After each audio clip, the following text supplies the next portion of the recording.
He did not flinch when the leather sliced his skin. He simply closed his hand around the violence and ended it. England, 1852. The crisp air of late October bit at the exposed skin of the guests gathered on the manicured lawns of Wickham Park, carrying with it the scent of wood smoke, damp earth, and the metallic tang of fresh game.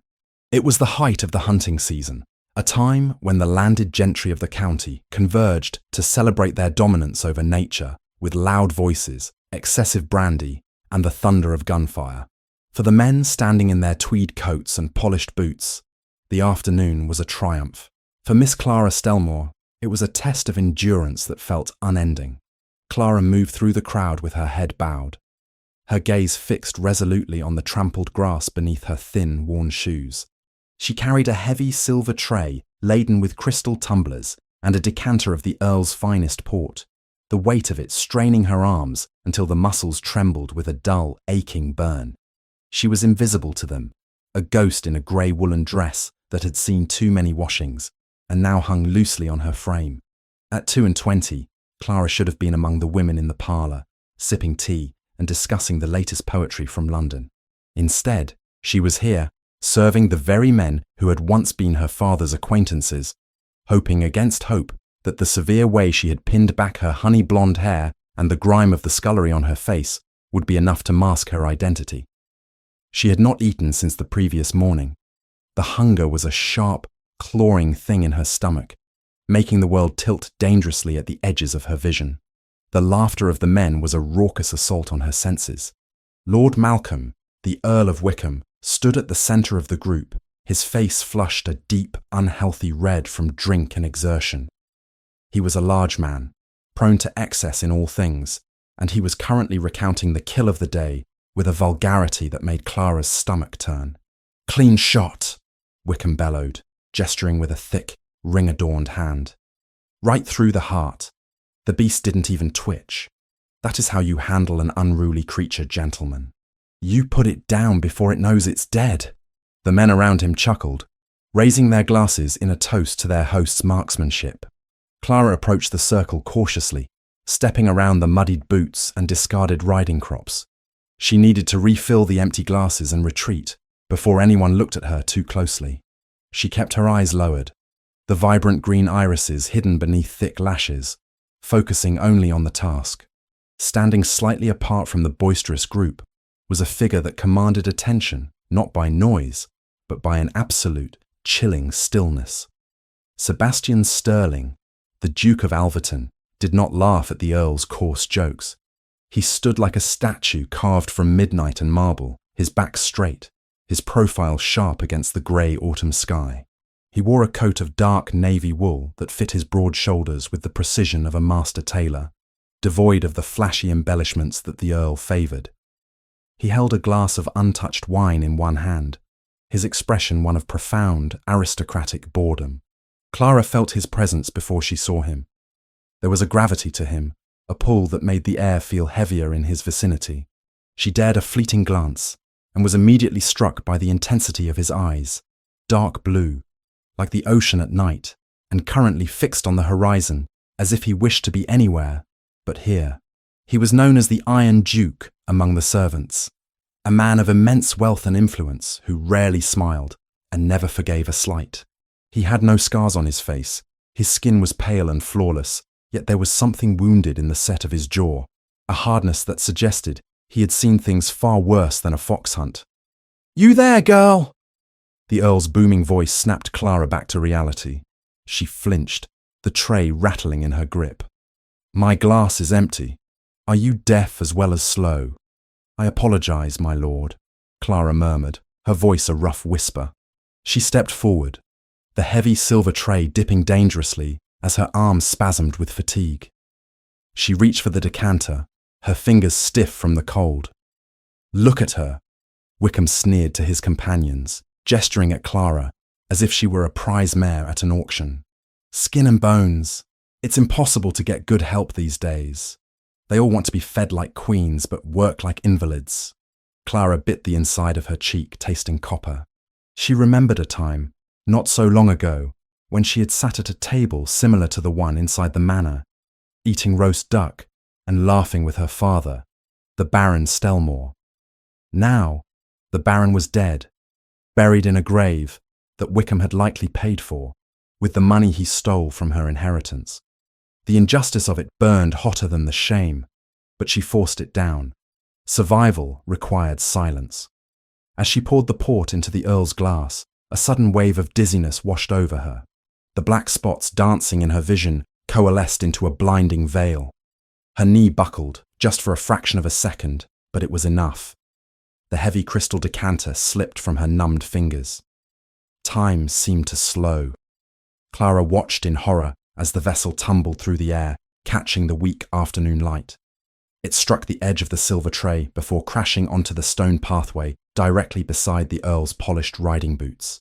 The sound was explosive, a shattering of glass that cut through the laughter and conversation like a gunshot. Dark red port splashed violently, soaking the hem of Clara's grey dress and, more disastrously, splattering across the pristine white breeches and leather boots of the Earl of Wickham. Silence descended upon the lawn. It was absolute and terrifying. The birds seemed to stop singing. The wind ceased its rustling in the trees.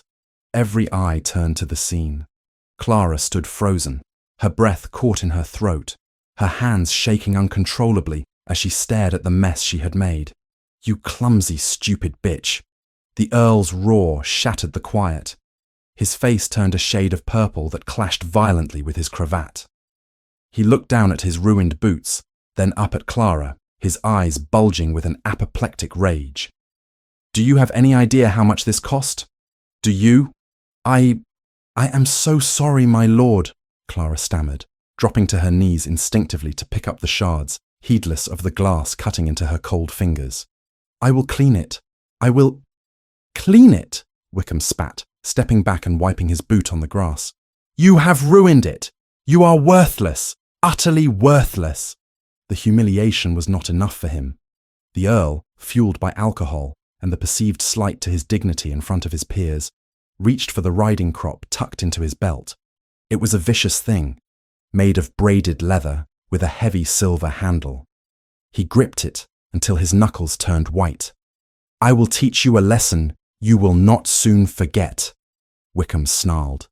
He loomed over her, a towering figure of wrath.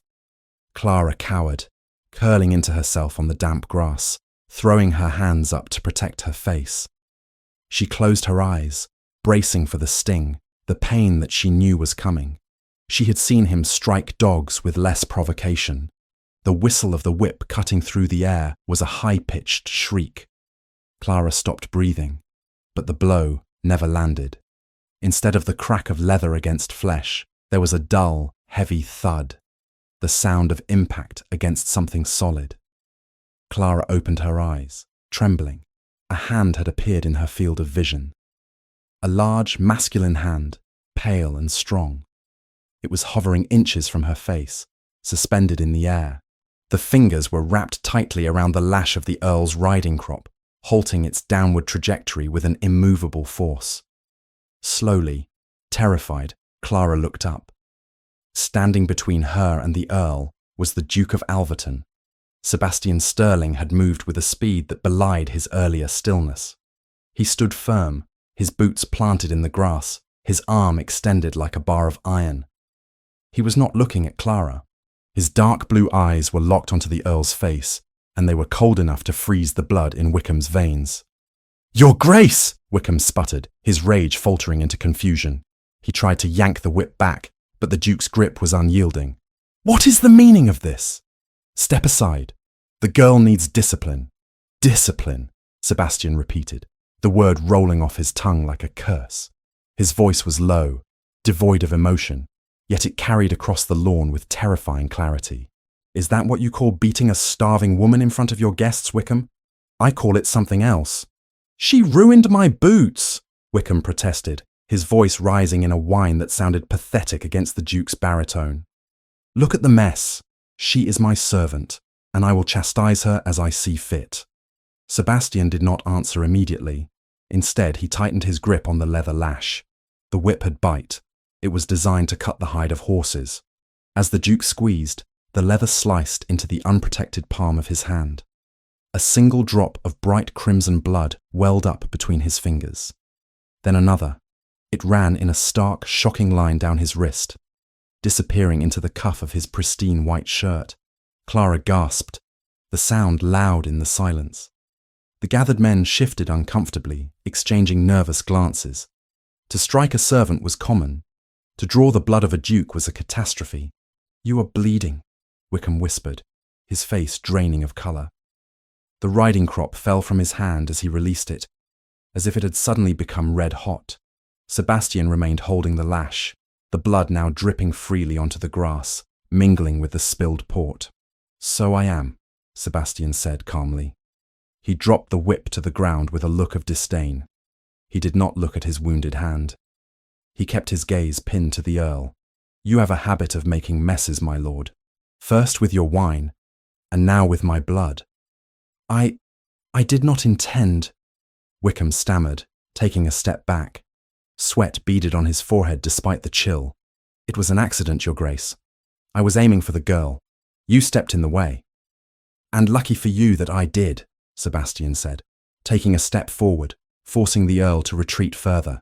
"Because if you had struck her while I stood here and did nothing, I would have been forced to question whether you are fit to hold the title of a gentleman. And when I question such things, Wickham, the answers often have unpleasant consequences for those involved." The threat was veiled but unmistakable. The Duke of Alverton was one of the most powerful peers in the realm. A word from him could close doors in London, ruin credit at the banks, and turn a man into a social pariah.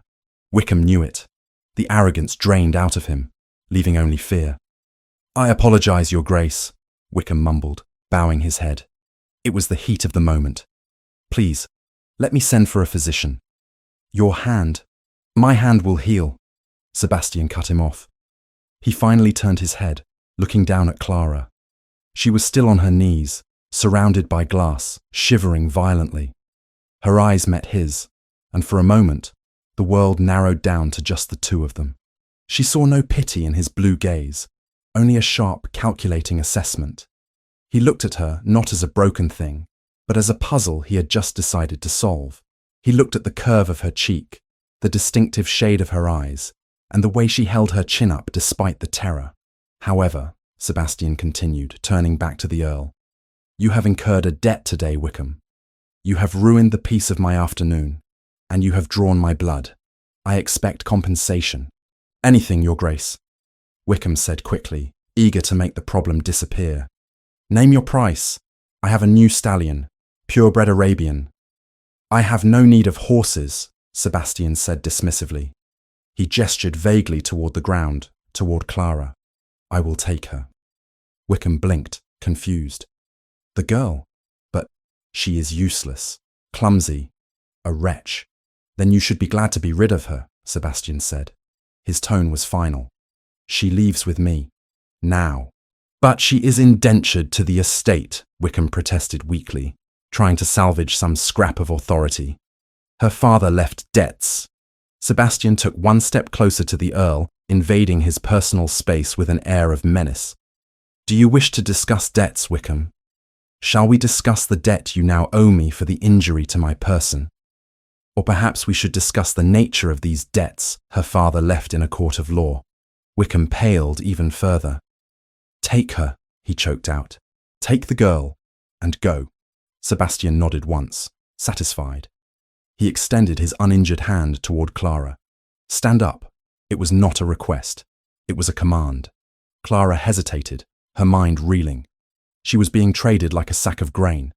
But looking at the Duke's extended hand, a hand that had not struck her but saved her, she realized she had no choice.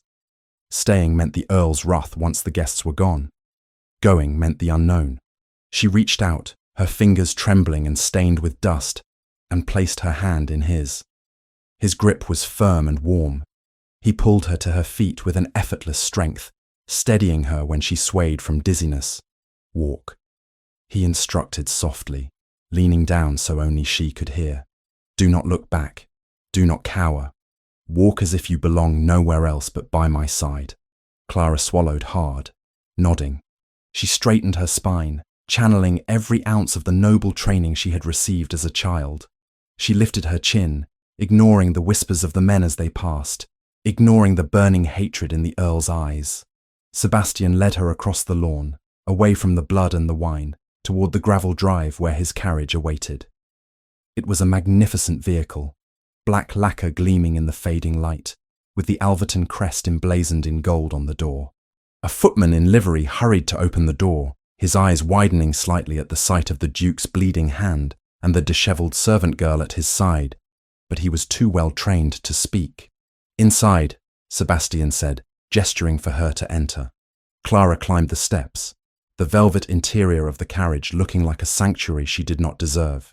She sank into the plush squabs, the scent of leather and cedar enveloping her. Sebastian followed her. He paused on the step, turning back one last time to look at the gathering on the lawn. The Earl of Wickham was watching them, a small, defeated figure against the grand backdrop of his stolen estate. Sebastian's expression was unreadable, cold and distant as the moon. Then he stepped inside and pulled the door shut, sealing them away from the world. The carriage rocked as the horses were whipped into motion. The wheels crunched over the gravel, picking up speed, putting distance between Clara and the hell she had lived in for the past year. She sat huddled in the corner, her heart pounding against her ribs like a trapped bird. Across from her, the Duke of Alverton sat back, resting his head against the squabs. He lifted his injured hand, inspecting the cut that still oozed blood, staining his white cuff crimson. He did not groan or complain. He merely watched the blood with that same detached curiosity, as if it belonged to someone else. Clara stared at the wound, the reality of what had happened crashing down on her. A duke had bled for her. The thought was terrifying.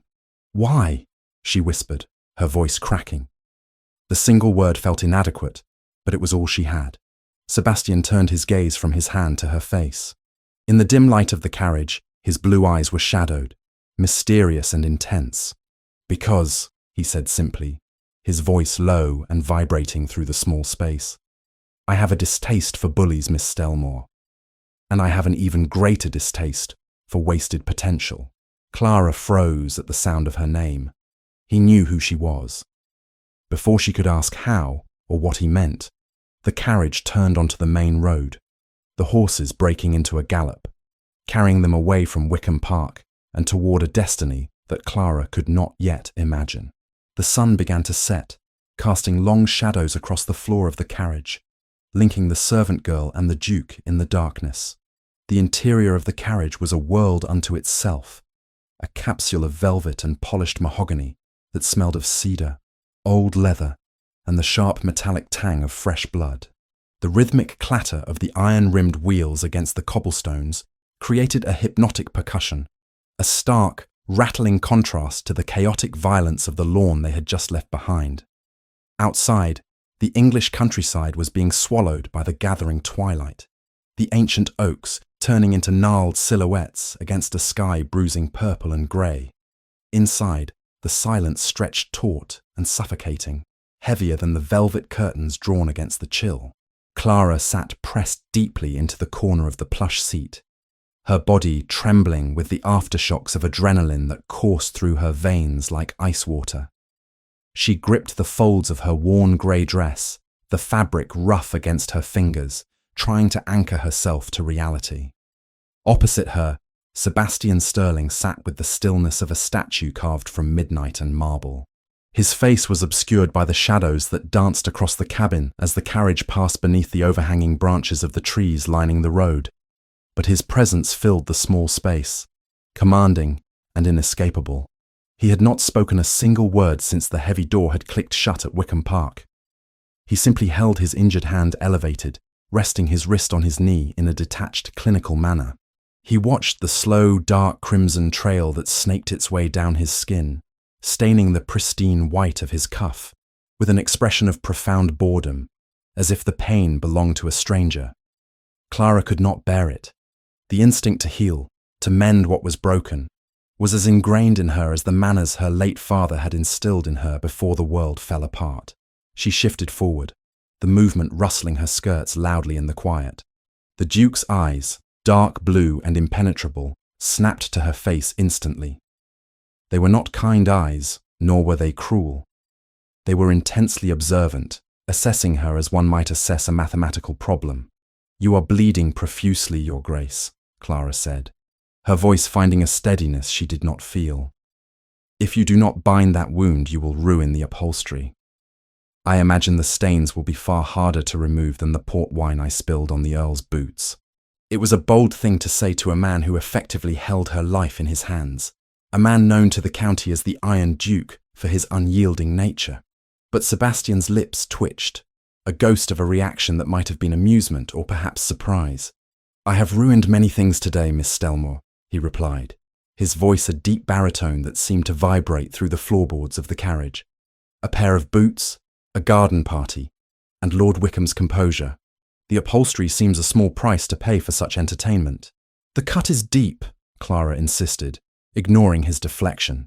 She could see the angry red line where the leather lash had bitten into his flesh. It was a wound that would scar if not treated with care.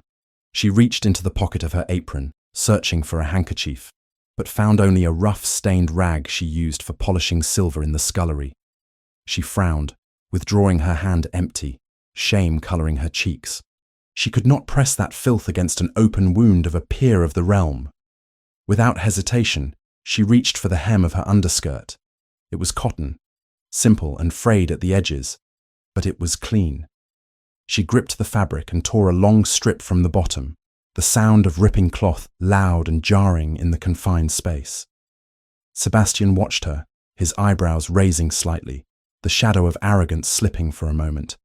"Resourceful. Necessary," she corrected quietly. She moved from her seat to the one adjacent to him, closing the distance between their worlds. The scent of him, sandalwood, rain, and the metallic scent of blood, filled her senses. "May I?" He hesitated for a fraction of a second, his gaze searching hers for any sign of tremors or revulsion. Finding none, he extended his hand. Clara took it gently, cradling his fingers in hers. His skin was warm, his hand large and calloused from riding, not the soft, pampered hand of a courtier who spent his days in parlours. "This will sting," she warned softly, aligning the strip of cotton. "I am not a child, Miss Stellmoor," he replied dryly, looking away toward the darkened window. "Proceed." Clara began to wrap the improvised bandage around his hand, pulling the cotton tight to apply pressure. She worked with efficient, practiced movements, her fingers nimble despite the cold that seeped through the carriage walls. She had spent the last year nursing her mother through bouts of consumption before the separation, and before that, she had often tended to the tenants on her father's estate when the local physician was too drunk or too distant to attend. She knew the language of pain and how to silence it. "You have the hands of a healer, not a scullery maid," Sebastian observed, his voice low. He was watching her face now, studying the way her brow furrowed in concentration. "Where did you learn to dress a laceration with such precision? Wickham's kitchens do not typically offer lessons in surgery." "My father believed that a lady's education should extend beyond embroidery and the pianoforte," Clara murmured, tying off the knot at his wrist with a firm tug. She sat back, putting a respectable distance between them once more, tucking her hands into her lap to hide their shaking. "He taught me that to lead an estate was to serve those who lived upon it. That included tending to their injuries when necessary. He said a title was a responsibility, not merely a privilege. Baron Stellmoor was a rare breed," Sebastian said. It was a statement of fact, devoid of the mockery she had grown accustomed to hearing from men of his station. "I met him once, years ago in London, at the House of Lords. He spoke of his library with more passion than he spoke of the Corn Laws. He struck me as a man of intellect and conscience." Clara felt a sudden, sharp pang of grief in her chest, so acute it nearly stole her breath. Hearing her father's name spoken with respect, after a year of hearing Wickham drag it through the mud and erase his legacy, was almost enough to undo her. She blinked rapidly, forcing the tears back. She would not cry in front of this stranger. "He was," she whispered, her voice thick. "He loved his books more than anything, save for my mother and myself. He spent his life building that collection. And yet," Sebastian's tone shifted, becoming sharper, more interrogative, slicing through the sentimental atmosphere. His daughter was found on her knees in the mud, serving drinks to men not fit to polish her father's boots. How did this happen, Clara? How does a baron's daughter fall so far, so fast? The use of her given name was a shock, stripping away the formality of the moment. It was intimate and imperious all at once. Clara looked down at her hands, the rough red knuckles intertwined in her lap. The hands of a servant, not a lady. You know how it happened. You said it yourself on the lawn, she replied bitterly. Debts, ruin. The story is common enough. Wickham's version of events is rarely the truth, Sebastian countered. He reached into his vest pocket with his uninjured hand and pulled out a small glittering object attached to a fine gold chain. He held it up in the narrow shaft of moonlight filtering through the window. Clara gasped, her hand flying to her neck. She had not even felt him take it. That is mine. It is the Stellmoor signet, Sebastian said, ignoring her protest, watching the gold catch the light. A hawk holding a quill. I saw the glint of it when you bent to clean the broken glass. You wore it hidden, tucked inside your dress, pressed against your skin. A servant might steal a ring, Miss Stellmoor, but she would sell it for bread or gin to numb the cold. She would not wear it against her heart, like a holy relic. That was when I knew. You were not just a girl Wickham had hired from the village. You were the legacy he had tried to erase. He extended his hand, letting the ring drop back into her palm. Clara clutched it tightly, the metal warm from his touch, pressing the sharp edges into her skin to ground herself. Wickham was my father's cousin, Clara began, the words tumbling out now that the dam had broken. The carriage rocked violently over a rut, but she didn't pause. When Papa died of the fever last winter, Wickham arrived with papers before the earth was even settled on the grave. He claimed my father had made bad investments in the colonies, sugar and silk that never arrived. He said the estate was bankrupt, that everything, the house, the lands, the furniture, even my mother's jewellery, belonged to the creditors. Sebastian listened, his face unreadable, his eyes fixed on hers. And let me guess, he purchased the debt out of familial charity.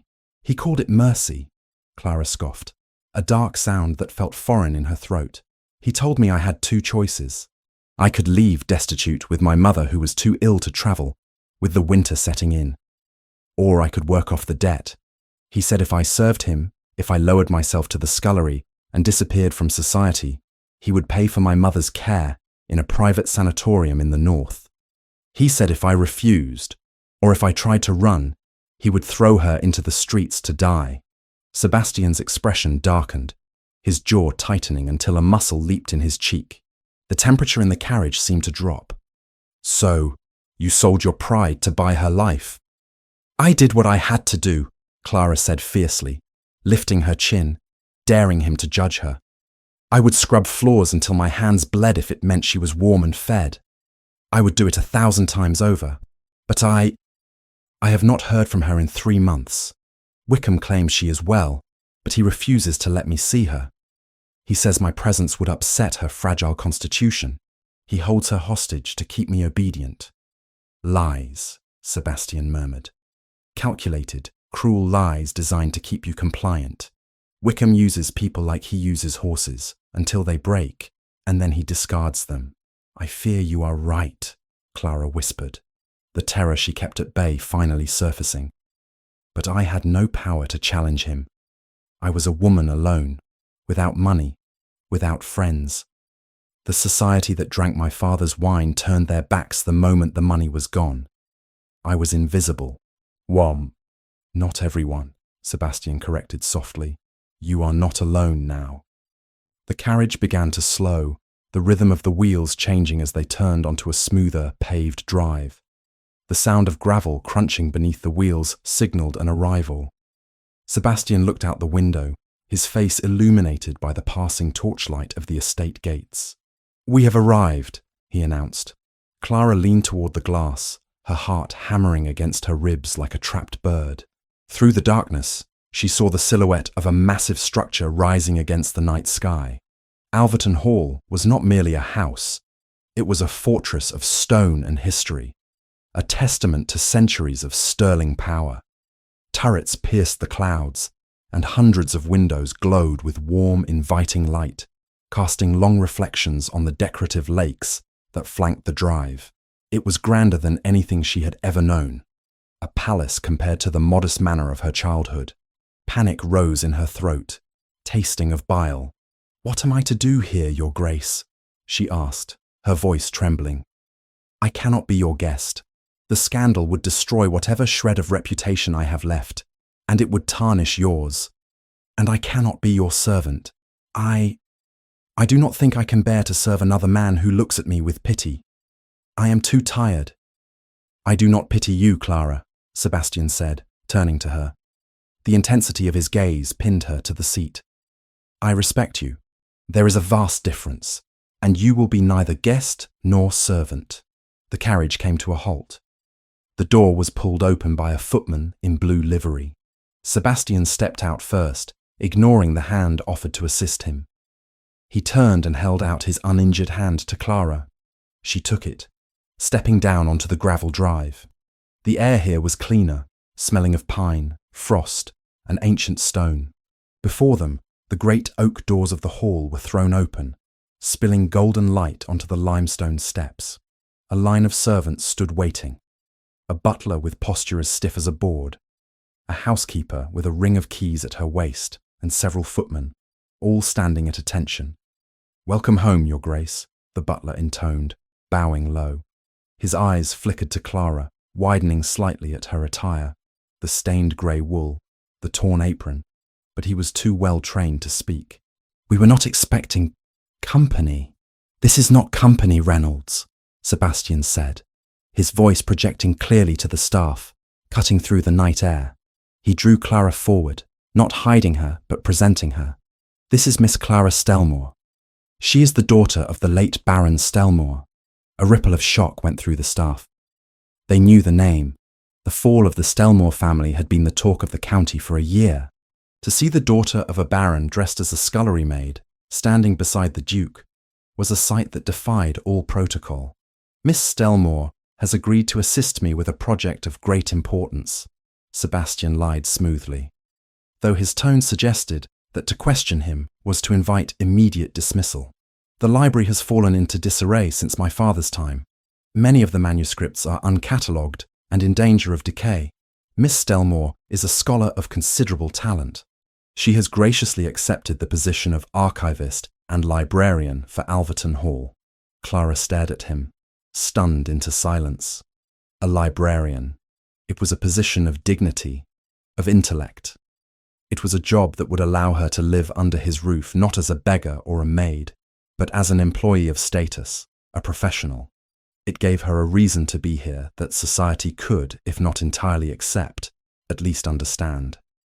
It was a shield. "Reynolds," Sebastian continued, "prepare the East Suite for Miss Stellmoor, not the servants' quarters, the guest wing. She will require a hot bath, a meal, and fresh clothing. Send for the modiste in the village tomorrow morning. The Alverton librarian must be dressed appropriately for her station. Put the costs on my personal account." "At once, Your Grace," Reynolds said, recovering his composure and bowing to Clara this time with genuine respect. "Miss Stellmoor, if you will follow Mrs. Hess, she will see to your immediate comfort." Clara felt tears prick her eyes again, but this time they were tears of overwhelming relief. She looked up at Sebastian. He was not looking at her. He was already pulling off his gloves, his duty done, his mask of indifference back in place. "Go," he said softly, finally glancing down at her. "Rest. We begin the work of reclaiming your life tomorrow." "Thank you," she whispered, the words feeling inadequate. "For the bandage, for the lie, for saving me." "It is not a lie," Sebastian said, his voice dropping so only she could hear, an intimacy that sent a shiver down her spine. "I do need a librarian. My books are in chaos, and I need you, Clara, because I suspect that in those ledgers and papers Wickham stole, there are secrets that can hang him, and you are the only one who knows where to look. I can fight him with laws and money, but you can fight him with the truth." "I will find it," she promised, gripping the signet ring in her palm. If the truth exists, I will find it. Good, Sebastian said. Then tonight, you sleep in a bed made of feathers, not straw. Tonight, you are safe.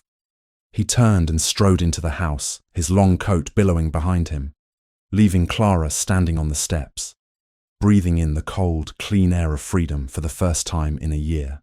She was no longer a victim. She was a woman with a purpose. Clara followed the housekeeper, Mrs. Hesse, a plump woman with a kind face who clucked sympathetically at the state of Clara's dress. They walked through corridors lined with portraits of ancestors who seemed to watch her with judging eyes. But Clara met their gazes with her head held high. The house was vast, a labyrinth of marble and mahogany, smelling of beeswax and lavender. The Duke is a good man, miss, Mrs. Hesse said, as they ascended the grand staircase. Stern, yes. He demands perfection. But he is fair. He has never brought a lady home like this before. You must be special. I am not special, Clara replied quietly. I am simply lucky. But as she was led into a suite that was larger than the entire cottage she had grown up in, with a fire roaring in the hearth and a copper tub already being filled with steaming water, Clara wondered. The way he had looked at the ring, the way he had let her tend his wound, the way he had challenged an earl for her, it felt like more than luck. It felt like the beginning of a storm that would either destroy them or cleanse the rot from her life forever. She bathed until the water turned cold, scrubbing the scent of Wickham Park from her skin until she was raw and clean. She ate soup that tasted like heaven. And when she finally climbed into the massive four-poster bed, sinking into the softness, she did not dream of the whip or the mud. She dreamed of a library filled with books, and a man with eyes like the midnight sea who had given her back her name. Tomorrow, the war against Wickham would begin. But tonight, for the first time in a year, Clara Stellmoor closed her eyes and slept without fear. 3 weeks had passed since the carriage ride from Wickham Park, and the calendar on the heavy oak desk in the Alverton library now read November. The autumn had deepened, turning the rolling hills of the estate into a tapestry of russet and gold, while the winds that battered the high windows carried the first biting promise of the winter to come. Inside the library, however, the world was composed of stillness, the scent of beeswax and old vellum, and the rhythmic scratching of a quill against parchment. Clara Stellmoor sat at her designated workspace, a smaller desk positioned near the warmth of the great stone hearth. She paused in her writing, lifting her head to look out at the grey sky. The woman reflected in the dark glass of the window was barely recognizable as the scullery maid who had knelt in the mud. The hollows in her cheeks had filled out. Her skin had lost its greyish pallor, glowing now with the health that came from 3 steady meals a day and nights of uninterrupted sleep.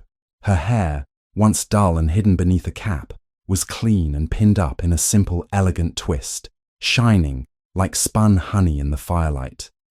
She wore a dress of dove-grey wool, not the silk of a lady of leisure, for she insisted on earning her keep, but a garment of quality, warm and well-fitted, devoid of patches or stains. She looked down at her hands. The cracks in her skin were healing, the rawness fading, though the calluses remained as a testament to her survival. She was no longer a ghost haunting the edges of a room. She was the archivist of Alverton Hall, a title that Sebastian had spoken into existence and which the household had accepted with surprising readiness. You have been staring at that same page for 10 minutes, Miss Stellmoor, a deep voice noted from the shadows of the upper gallery.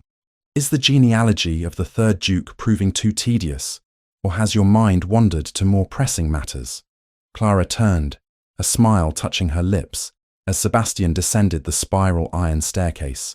He moved with a feline grace that always seemed at odds with his imposing size.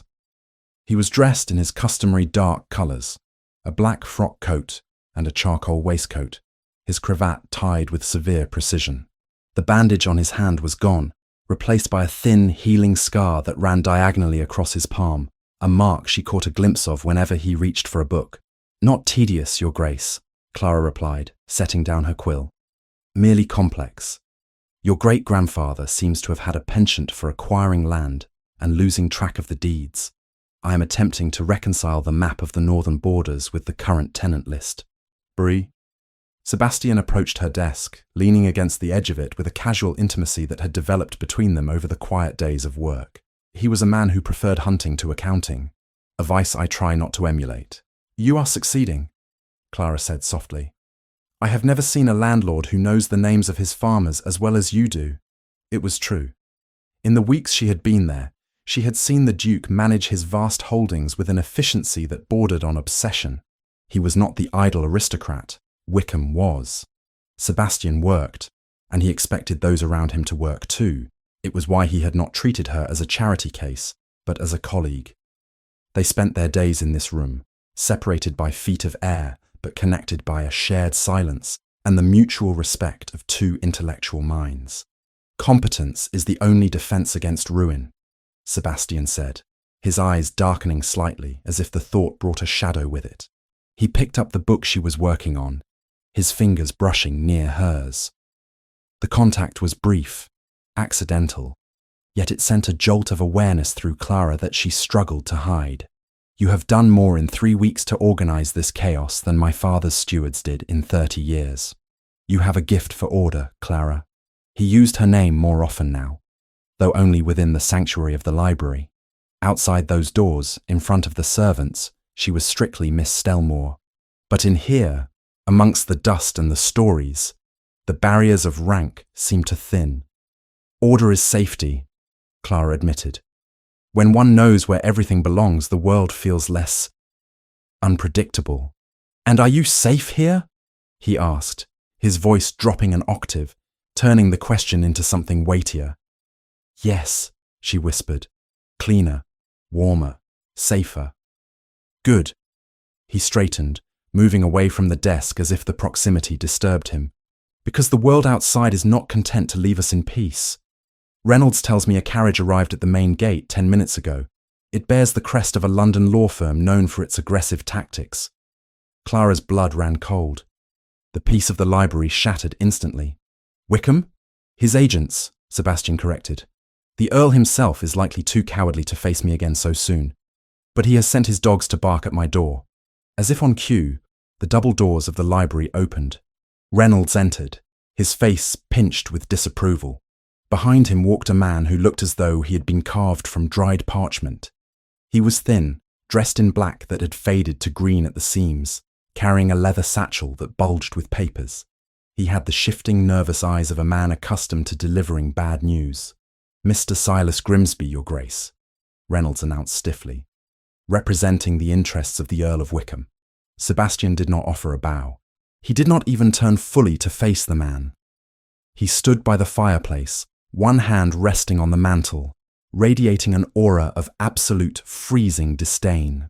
"You have 5 minutes, Mr. Grimsby, and I advise you to choose your words with extreme care. The air in this room is precious, and I dislike having it wasted." Mr. Grimsby cleared his throat, clutching his satchel tighter. He looked from the Duke to Clara, his lip curling slightly at the sight of her. "Your Grace, I come with a petition from the magistrate regarding the person of Miss Clara Stellmoor. My client, Lord Wickham, is her legal guardian under the terms of her late father's will and the subsequent bankruptcy settlement. Miss Stellmoor is an employee of this household," Sebastian said coldly. "She is of age. She requires no guardian." "Ah, but that is the crux of the matter," Grimsby said, producing a document with a flourish. "Lord Wickham has filed a sworn affidavit stating that Miss Stellmoor is suffering from severe melancholia and hysteria following the death of her father.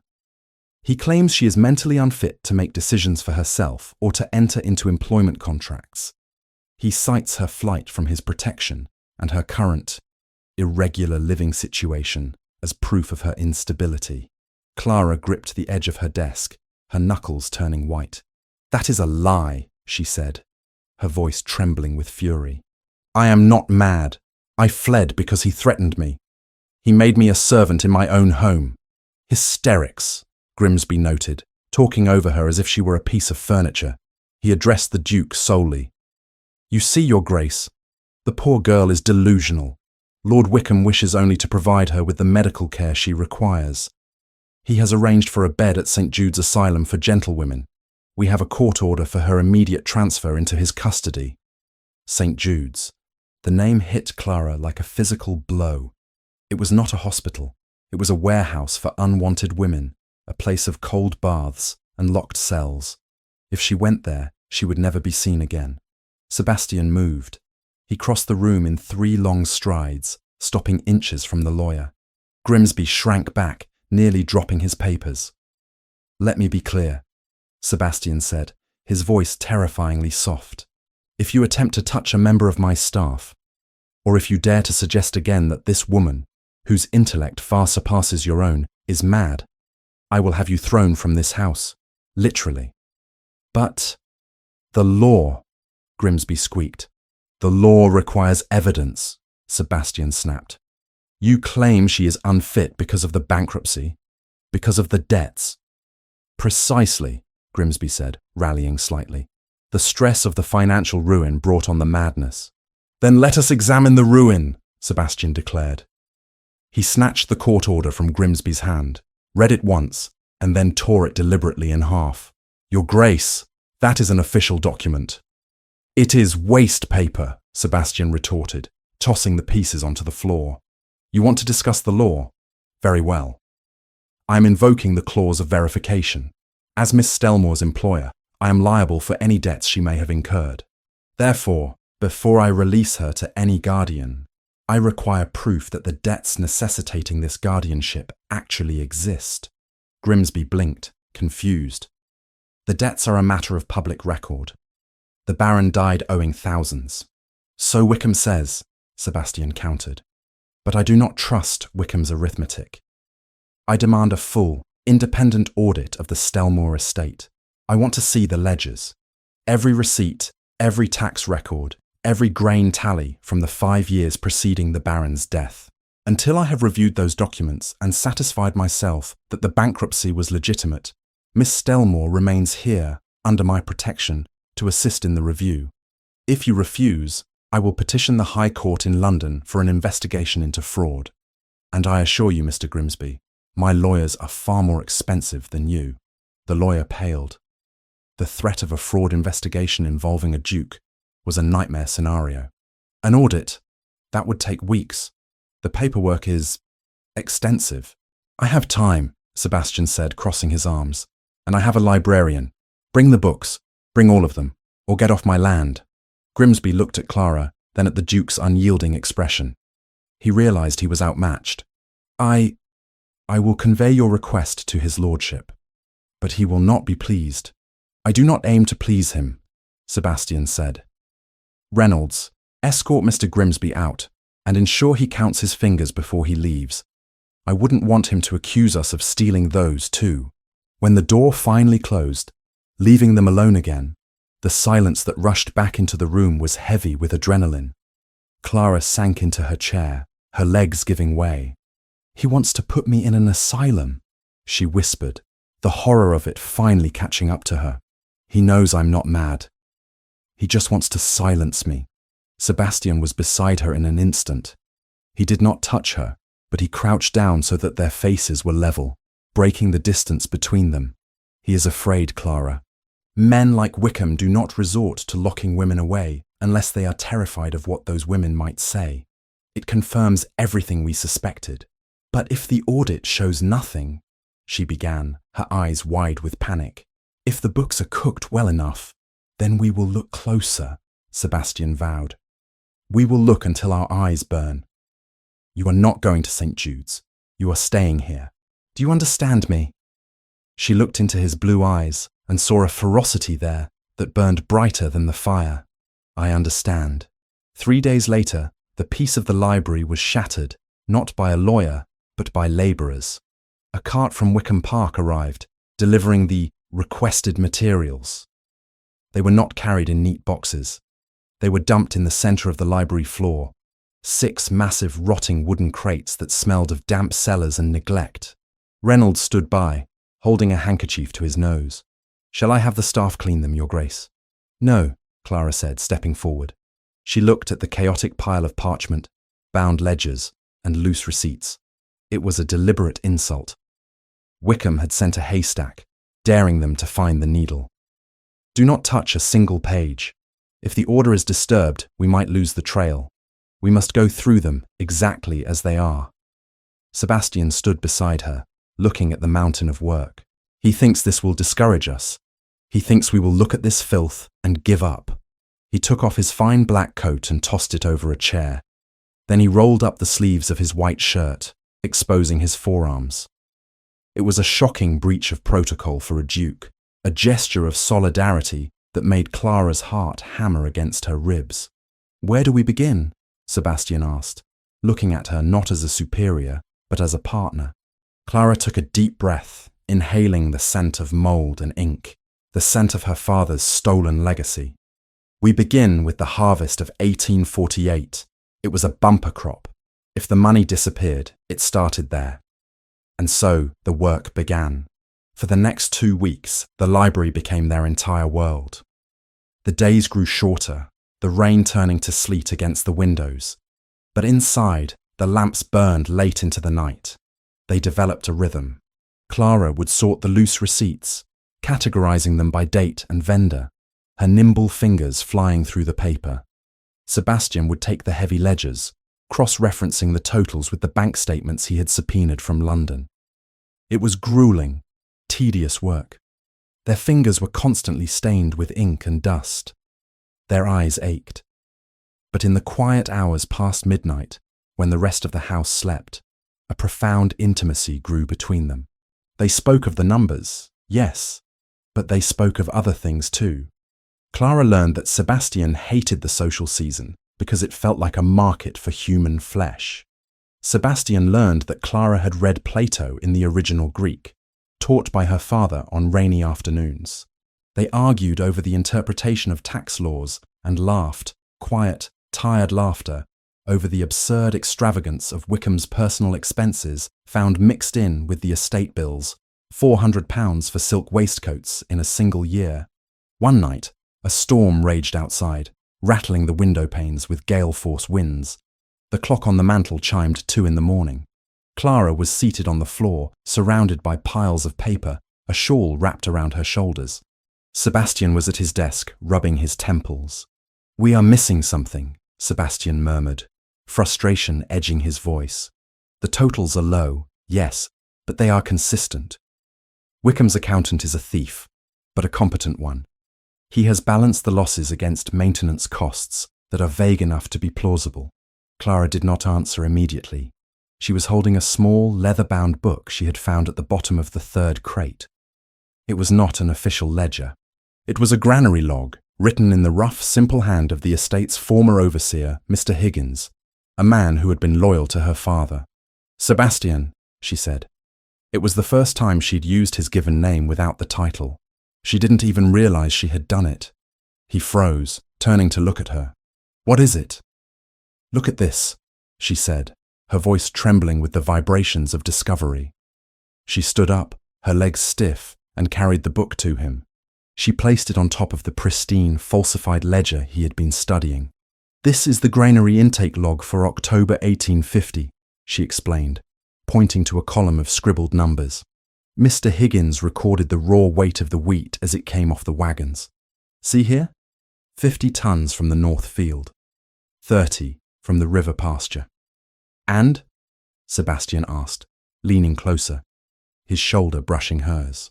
"And here," she pointed to Wickham's official account book, "is the entry for the sale of that same wheat to the mills in Manchester. It lists only 40 tons total." Sebastian's eyes narrowed, scanning the numbers. 40 tons, so nearly half the harvest vanished between the field and the market. "Wheat does not vanish," Clara said, her heart racing. "It rots, or it is stolen. But if it rots, there is a record of disposal. There is none. And look at the price." She flipped a page in the granary log. Higgins noted the market price that week as 6 shillings a bushel. Wickham's ledger records the sale at 4 shillings.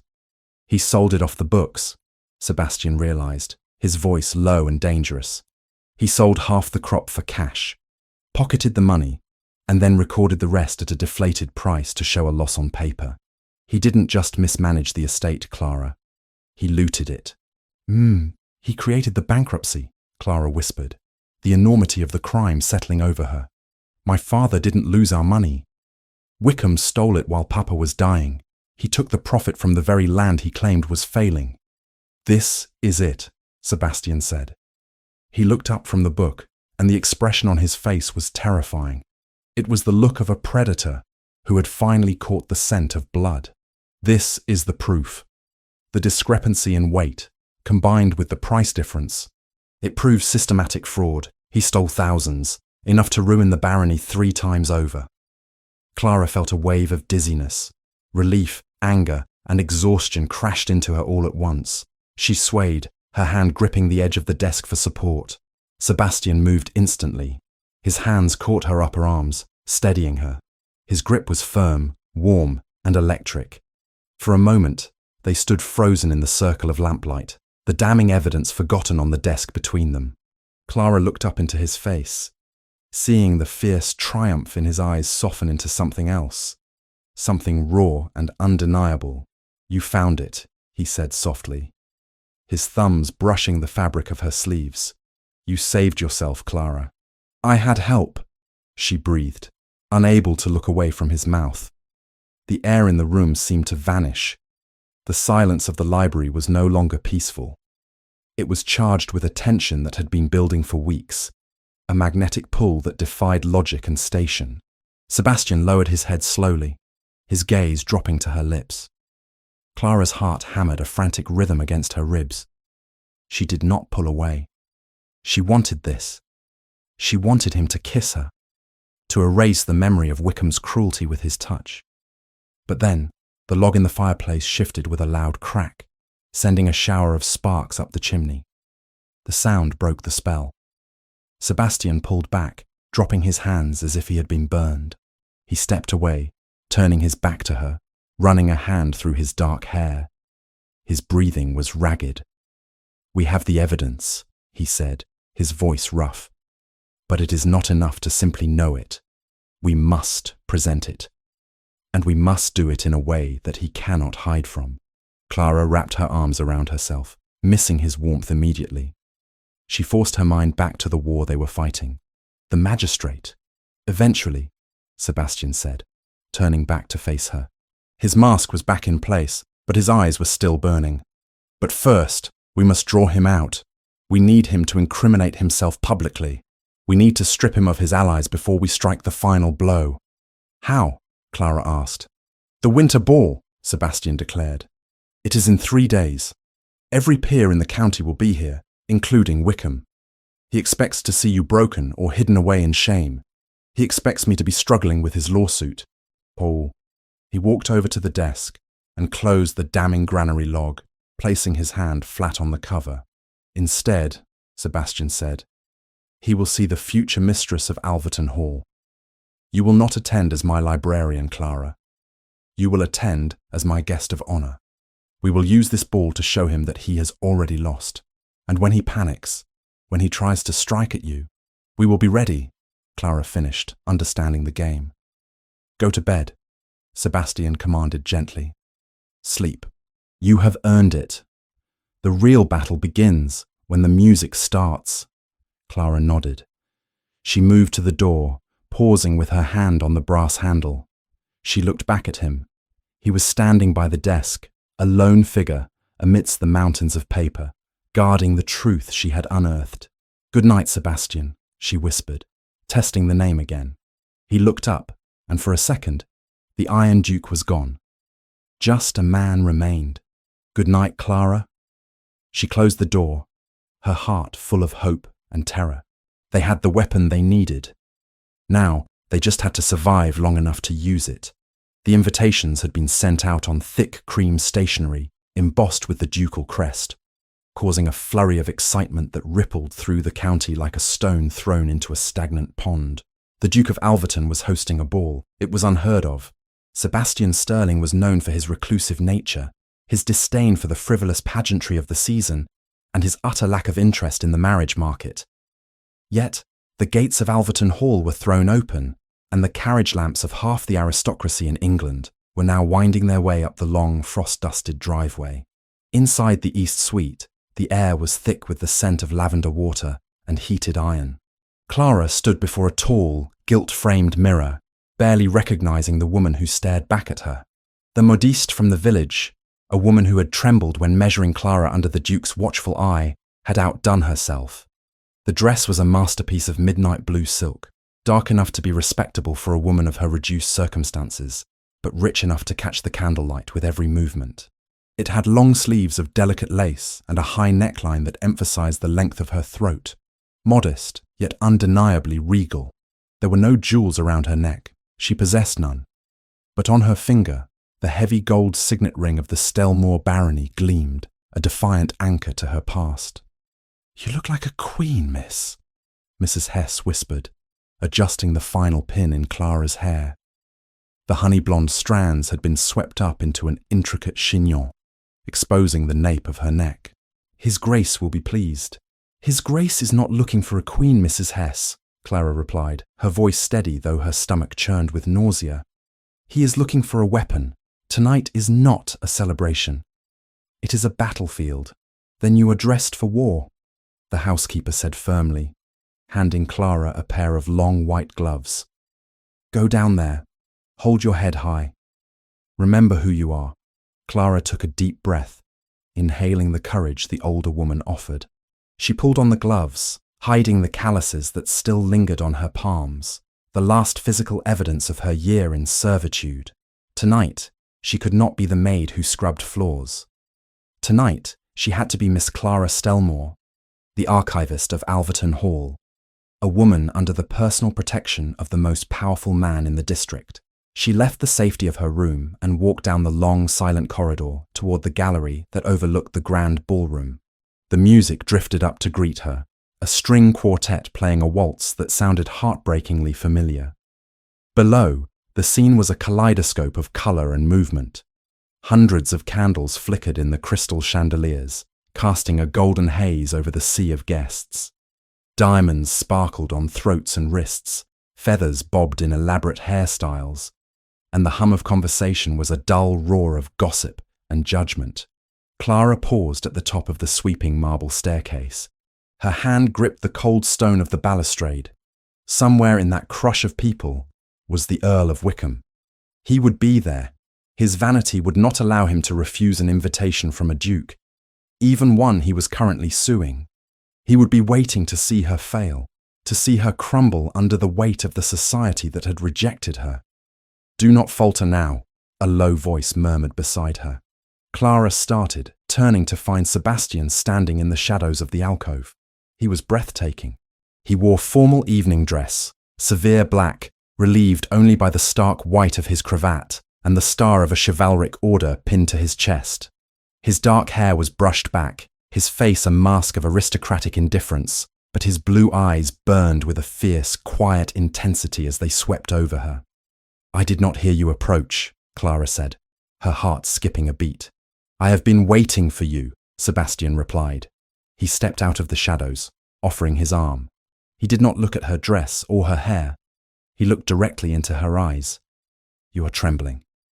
"I am terrified," she admitted. "They all know, Sebastian. They know I served drinks on my knees. They know my father died in ruin. I am walking into a room full of people who believe I belong in the gutter." "Let them believe what they wish," Sebastian said, placing his hand over hers where it rested on his sleeve. The warmth of his touch seeped through the silk of her glove, grounding her. "Tonight, you are not the daughter of a bankrupt baron. You are the woman who holds the key to their destruction. You know the truth of the ledgers. You know who is a thief and who is honest.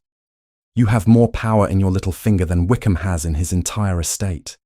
He leaned closer, his voice dropping to a whisper that brushed against her ear. "And you have me. I will not leave your side until the trap is sprung. Trust me." "I do," she breathed. "Then let us go," he said. "The wolves are waiting." They began the descent. As they stepped into the light of the chandeliers, the footman at the base of the stairs struck the floor with his staff. "His Grace, the Duke of Alverton," the man bellowed, his voice cutting through the music. "And Miss Clara Stellmoor." The effect was instantaneous. The music did not stop, but the conversation died as if someone had sucked the air out of the room. Hundreds of heads turned. Fans froze in mid-flutter. Glasses were lowered. The silence that followed was heavy, pregnant with shock. To enter with the Duke was a statement. To be announced alongside him, with her full title restored, was a declaration of war against the rumours. Clara felt the weight of the stairs physically, like 1,000 tiny needles pricking her skin. She saw Lady Clifton whisper behind her hand to her daughter. She saw the vicar's wife drop her jaw, but she kept her chin lifted, her gaze fixed on a point in the distance, miming the arrogance she had seen Sebastian wear like armour. They reached the bottom of the stairs and moved into the crowd. The sea of bodies parted for them, a path clearing as if by magic. Sebastian guided her with a possessive hand on the small of her back, steering her toward the centre of the room. "Your Grace." Lord Remington bowed low as they passed, his eyes darting curiously to Clara. "A magnificent evening. And Miss Stellmoor, a surprise indeed. We had heard you were away." "Miss Stellmoor has been assisting me with the restoration of the Alverton archives," Sebastian said smoothly, his tone daring Remington to question it. "Her scholarship is invaluable. I would be lost without her." "Indeed," Remington stammered, backing away. They circulated through the room. It was a performance. Sebastian introduced her not as a charity case, but as an intellectual equal. He spoke of her work in the library, deferring to her on matters of history and literature. Slowly, the mood in the room shifted. The guests, taking their cue from the Duke, began to treat Clara with a tentative respect. If the Duke of Alverton valued her, then perhaps she was not a pariah after all. But Clara was not looking for acceptance. She was looking for him. She found him near the punch bowl, surrounded by a group of sycophants who were laughing too loudly at his jokes. The Earl of Wickham looked flushed, his cravat slightly askew, a glass of wine in his hand. He looked confident, the master of his universe, until he turned and saw her. The colour drained from his face so fast, it was as if he had been struck. He stared at her, at the midnight blue silk, at the way she stood beside the Duke. His eyes narrowed into slits of pure venom. "Steady," Sebastian whispered. "He is coming." Wickham excused himself from his group and began to cut a path toward them. He moved with the aggressive swagger of a bully who feels his territory is being threatened.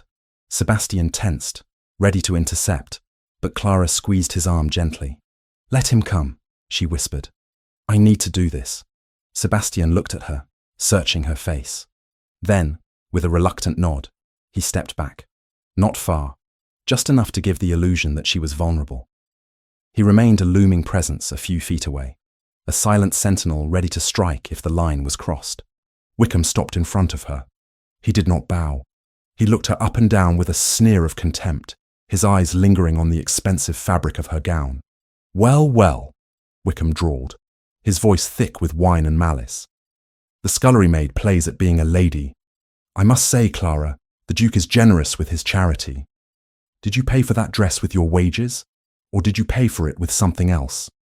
The insult was gross, designed to humiliate her instantly. A month ago, Clara would have burst into tears. Now, she felt only a cold, crystalline anger. "I paid for it with my work, Lord Wickham," Clara replied, her voice clear and carrying over the nearby chatter. Cataloguing the truth is a lucrative profession. It is surprising what one finds when one organises old papers. Mistakes in accounting, for example, missing harvest yields. Wickham flinched, his eyes darting nervously to Sebastian, who was watching him with the impassive gaze of a hangman. The Earl leaned in closer, dropping his voice to a hiss, invading her personal space with the sour smell of brandy. "You think you are clever," he spat. "You think because you warm the Duke's bed you are safe. You are nothing. You are a bankrupt little girl playing a dangerous game. And you have forgotten who holds the leash." "I have forgotten nothing," Clara said coldly. "Then remember your mother," Wickham whispered, a cruel smile twisting his lips. "Remember Lady Stellmoor. She is fragile, isn't she? The doctors at the asylum say she cries for you every night. It costs a fortune to keep her comfortable. A fortune I might decide to stop paying tomorrow morning. Think of it, Clara. Your mother, thrown out into the winter snow, confused and alone, because her daughter was too proud to know her place. It was the threat he had used to chain her. It was the nightmare that had kept her scrubbing his floors. But tonight, it was a hollow echo. Clara did not flinch. She took a small step forward, forcing Wickham to step back. She looked him in the eye, and for the first time she smiled. It was not a nice smile. It was the smile of the hawk on her father's crest. "My mother is not at the asylum, my lord," she said softly. Wickham froze. "What?" "The documents," Clara continued, her voice gaining strength. "The receipts I found in the crates you so foolishly sent over. You charged the estate £300 a month for St. Jude's Sanatorium. But there are no outgoing payments to St. Jude's in your ledger. Not one." "Administrative error," Wickham stammered, sweat beading on his forehead. "My accountant—" "However," Clara interrupted, cutting him down, "I did find a recurring payment of £5 a month to a Mrs. Gable in the village of Oakhaven. A tenant farmer's widow. I sent a rider there yesterday, my lord. Imagine my surprise when he returned with a letter from my mother." Wickham's mouth opened and closed like a fish on dry land. The blood rushed back into his face, turning it a mottled purple. "She is not in an asylum," Clara said, driving the knife home. "She is living in a cottage, acting as a governess to Mrs. Gable's children. You imprisoned her in poverty while charging my inheritance for luxury care. You stole the money meant for her medicine and pocketed it. You are not a guardian, Lord Wickham. You are a fraud, and now I have the proof. You lie!" Wickham choked out, but his voice lacked conviction. He looked around the room, paranoid, wondering how much the Duke knew. "No one will believe you. You are a hysteric." "I believe her."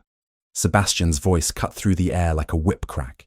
He stepped back into the circle, placing himself firmly between Clara and the Earl. He towered over Wickham, his presence radiating a lethal calm. "And more importantly," Sebastian continued, pitching his voice so that the surrounding guests, Lord Remington, Lady Clifton, the vicar, could hear every word, "the magistrate believes her. The audit is yielding fascinating results, Wickham. We shall discuss them in court. But for tonight, I suggest you remove yourself from my sight before I forget that I am a gentleman, and remember that I am the man who stopped your whip with his hand." Wickham looked at Sebastian, then at Clara. He saw the unity between them, the wall of steel he could not breach. He saw the eyes of the room turning toward him, sensing the scandal, smelling the blood in the water. "This is not over," Wickham hissed, backing away. "You will regret this arrogance." "The only regret here is yours," Clara said quietly, "for underestimating me." Wickham turned and fled. He did not walk with dignity. He scrambled through the crowd, disappearing toward the doors like a rat escaping a sinking ship. Clara let out a breath she hadn't realized she was holding. Her knees felt weak. The confrontation had been brief, but it had drained her. She swayed slightly, and immediately Sebastian's arm was there, supporting her, holding her up. "You were magnificent," he whispered, his voice rough with admiration. "He is running. You broke him." "He will come back," Clara said, watching the empty doorway. "He is cornered now. He will be dangerous." "Let him try," Sebastian said. The music swelled, the orchestra beginning a new waltz. The couples on the floor began to whirl. Sebastian turned to her, ignoring the hundreds of eyes watching them. He bowed formally, extending his hand, the hand with the faint white scar across the palm. "Miss Stellmoor," he said, loud enough for the room to hear. "Would you do me the honour of this dance?" It was the final seal of protection. To dance with the Duke was to be anointed by him. It was a public declaration that she was under his wing, beyond the reach of gossip or earls. Clara looked at his hand, the hand that had bled for her. She placed her gloved fingers in his. "The honour is mine, Your Grace," she replied. He swept her onto the floor. As they moved into the dance, Sebastian pulled her slightly closer than propriety allowed. The world blurred into a spin of candlelight and blue silk. For the first time in her life, Clara did not feel like a spectator in her own story. She felt like the protagonist. "We have won the battle," Sebastian murmured as he turned her, his eyes locked on hers. "But not the war," Clara reminded him. tightening her grip on his shoulder. "No," he agreed. "But tonight we dance. Tomorrow we finish him." Clara closed her eyes for a moment, letting the music wash over her. She was safe. Her mother was alive. And the man holding her was not just a duke. He was her partner. As they spun beneath the golden lights, Clara Stellmoor finally allowed herself to believe that the winter of her life was ending, and that perhaps, just perhaps, spring was beginning to bloom in the heart of the Iron Duke. The triumph of the winter ball had tasted like sweet champagne, effervescent and intoxicating, but the morning that followed brought with it the bitter dregs of reality. The euphoria of the dance, of the public vindication, had been a momentary ceasefire in a war that was rapidly turning scorched earth.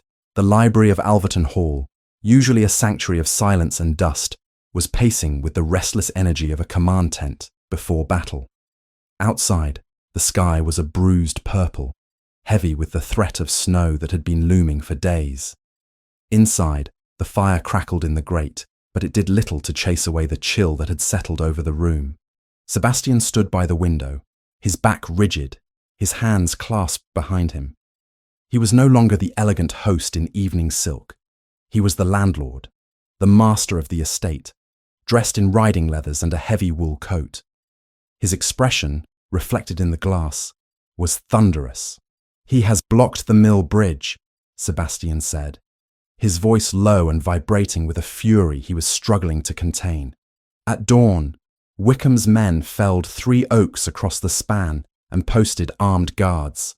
He claims the bridge sits on a disputed easement dating back to his grandfather's time. He is demanding a toll from every tenant who tries to cross. Clara sat at her desk, her hands folded tightly on top of a stack of correspondence. She wore a simple day dress of slate blue, the high collar scratching against her throat. But that bridge is the only route to the market for the western farms. If they cannot cross, their winter stores will spoil. He is not hurting you, Sebastian. He is hurting them. He knows that. Sebastian turned, his blue eyes hard. He does not care about the farmers. He cares about drawing me out. It is a distraction, Clara. A crude, desperate tantrum designed to force me away from this house and away from the legal proceedings. "Then do not go," Clara said, though she knew even as she spoke the words that it was impossible.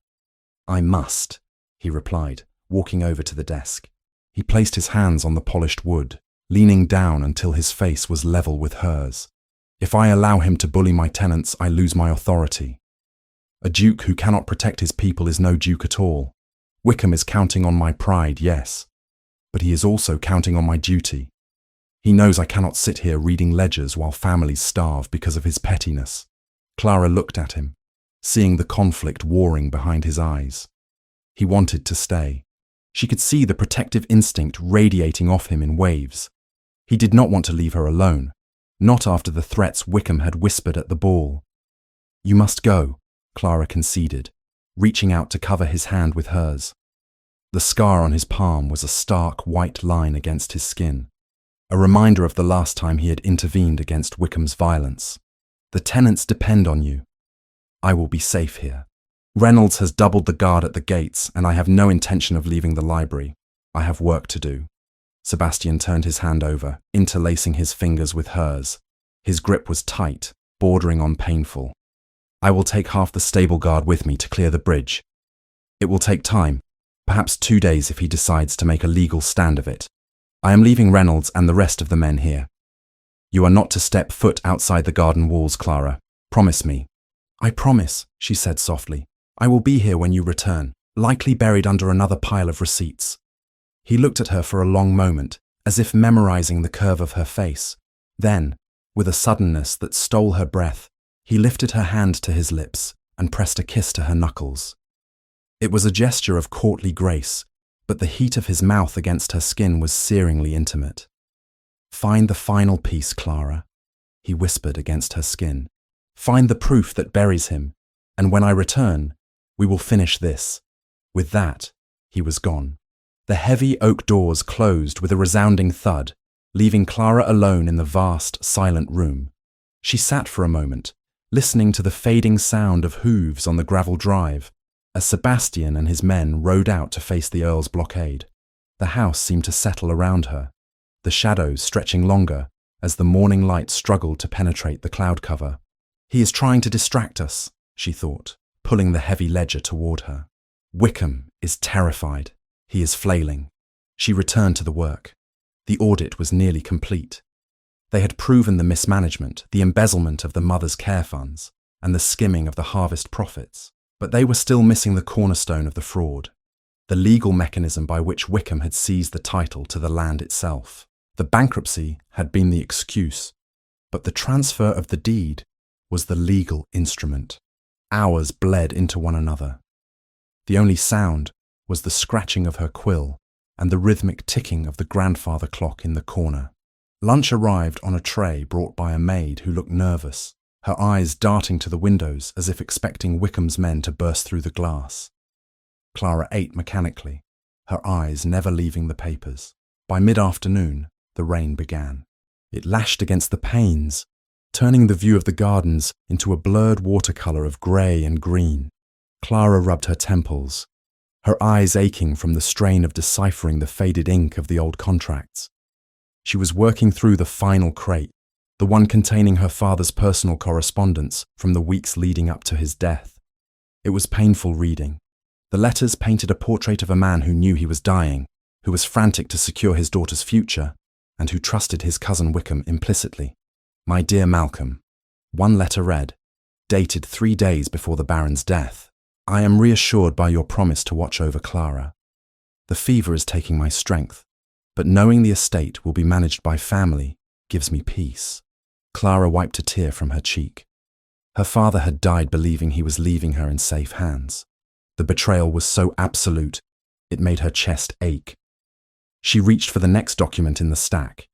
It was a thick bundle of papers tied with black ribbon, labelled Estate Transfer Protocols. She untied the ribbon, her fingers trembling slightly. This was it. The official transfer of the Stellmoor barony's assets to the Earl of Wickham to satisfy the outstanding debts. She opened the document.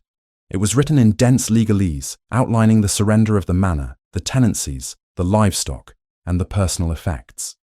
She scanned the pages, looking for the signatures. There, at the bottom of the final page, was her father's signature, Baron Arthur Stellmoor. It was shaky, the handwriting of a man weak with fever, but it was unmistakably his. Beside it was Wickham's bold, arrogant scrawl. Clara frowned.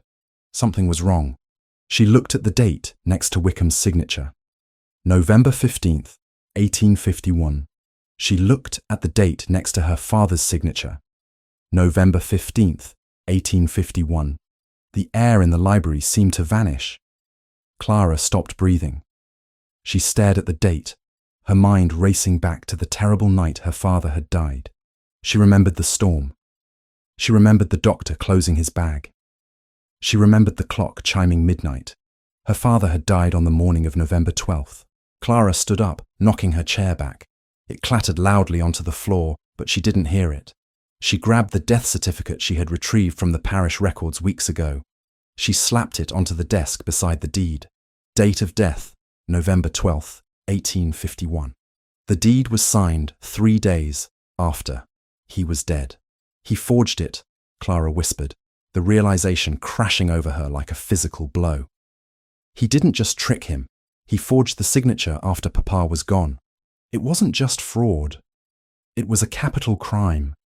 It was a clumsy, arrogant mistake made by a man who thought no one would ever check the dates, who thought the daughter he planned to enslave would never have the means or the mind to investigate.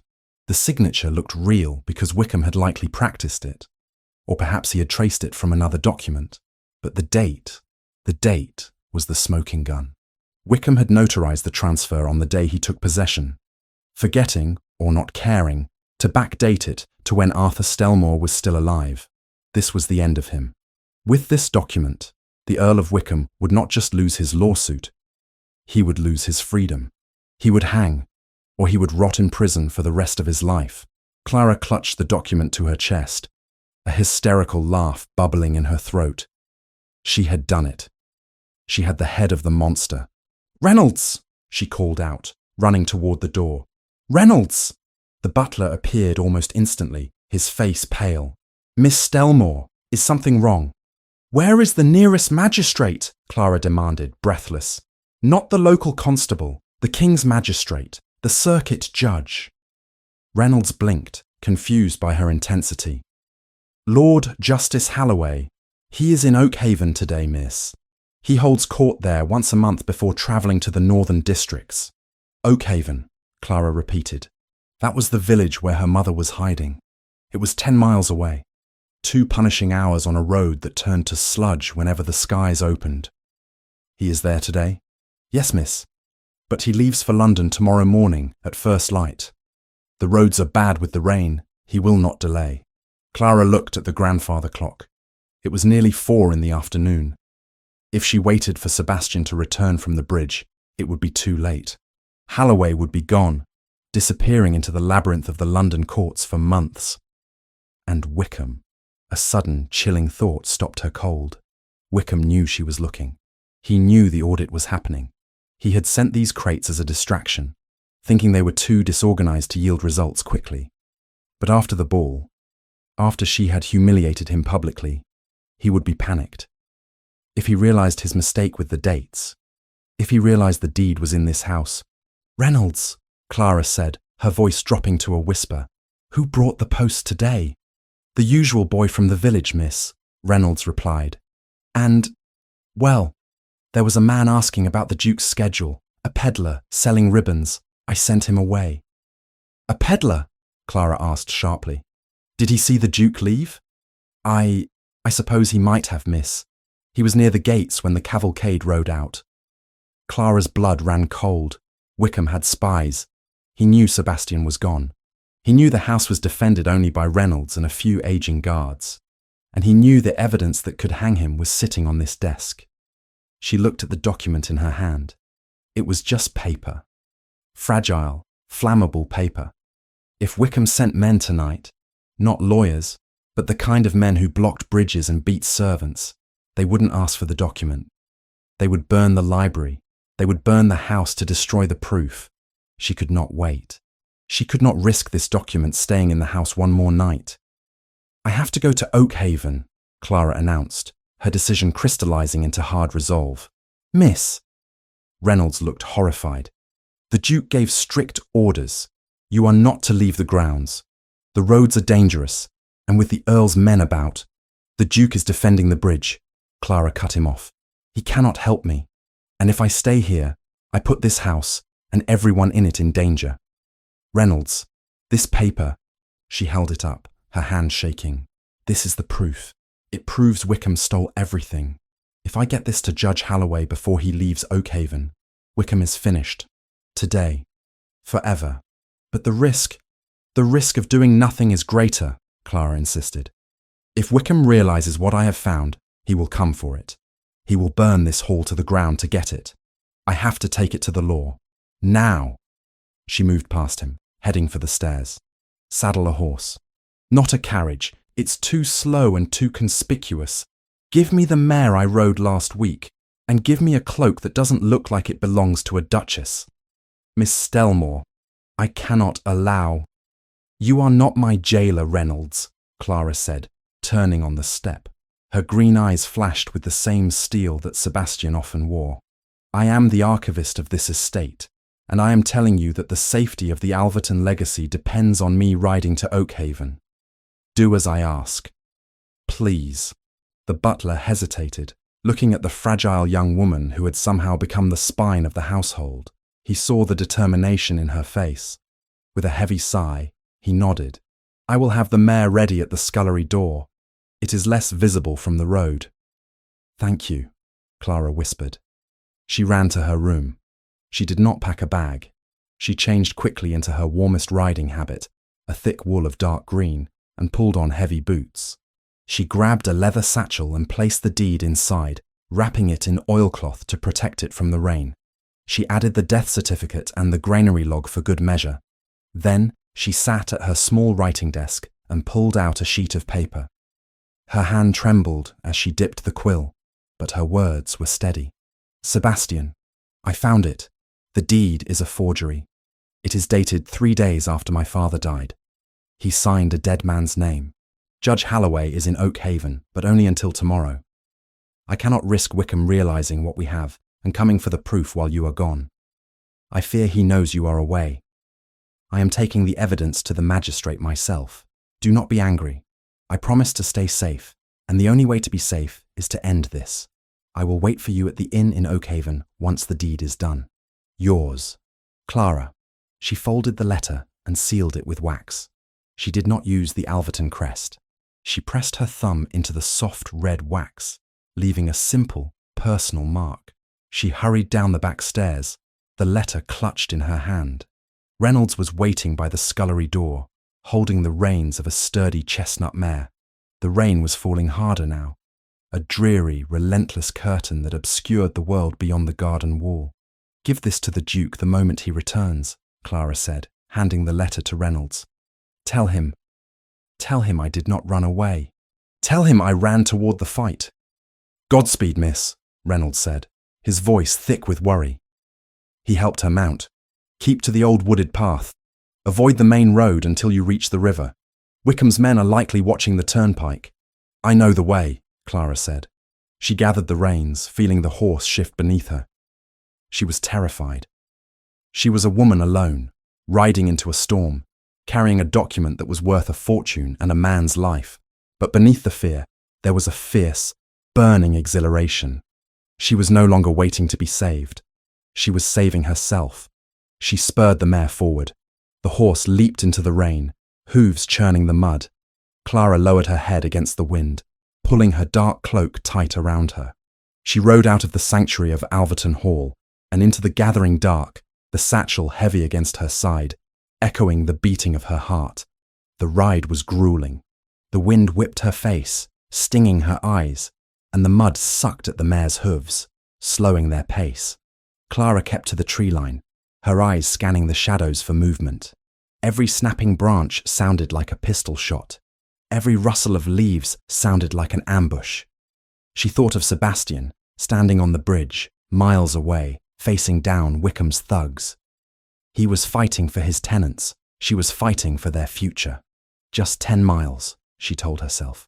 Just 10 miles to Oakhaven. But as she crested the hill that overlooked the valley, she saw something that made her blood freeze. Below, on the main road that intersected the wooded path, a group of riders was waiting. They carried torches that hissed in the rain, casting long, flickering shadows. They were not wearing the Duke's livery. They were rough men, sitting on heavy cobs, watching the road to Oakhaven. Wickham had anticipated her. He knew the magistrate was leaving. He knew that if she found anything, she would have to run. He had blocked the bridge to draw Sebastian out, and he had blocked the road to catch her. Clara pulled the mare to a halt, shrinking back into the cover of the trees. Her breath came in short, sharp gasps. She couldn't go back. The proof was too dangerous to keep at the hall. She couldn't go forward. The road was blocked. She looked at the satchel. The evidence. There was another way. A deer track that cut through the old quarry. It was steep, dangerous in this weather, and it bypassed the main road entirely. It would take her longer, and it would expose her to the open moorland, but it was the only path left. Come on, girl, she whispered to the mare, patting her wet neck. We have to be brave. She turned the horse away from the road and into the deep woods, plunging into the darkness. She did not know that behind her, on the ridge she had just left, a solitary figure had lowered a spyglass and spurred his horse away to report that the bird had flown the coop, and she was heading exactly where they wanted her. Clara rode on, driven by the memory of her father's signature and the promise of the Duke's kiss, unaware that she was riding straight into the heart of the trap.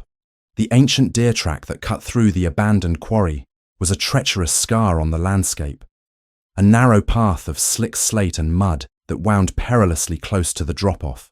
The storm had turned the world into a chaotic void of wind and water, the rain slashing down in sheets that obscured everything beyond the horse's ears. Clara crouched low over the mare's neck, her fingers tangled in the coarse mane, whispering frantic prayers into the gale. Every slip of a hoof sent a jolt of terror through her spine, but she dared not slow down. The main road was blocked. The trap was set. This was the only way to the magistrate, the only way to save the future. She pressed the satchel tighter against her side. The deed inside felt heavy, burning with the heat of the truth it contained. November 12th versus November 15th. Those 3 days were the difference between poverty and justice, between a lie and a hanging. The mare scrambled up a steep embankment, her breath coming in ragged heaves, and burst through a thicket of holly onto the edge of the moorland. Oakhaven was less than 2 miles away now. Clara could see the faint, flickering lights of the village in the valley below, shining like distant stars in the abyss. "We are going to make it," she gasped, the wind tearing the words from her mouth. "We are going to—" The shadow detached itself from the tree line with terrifying speed.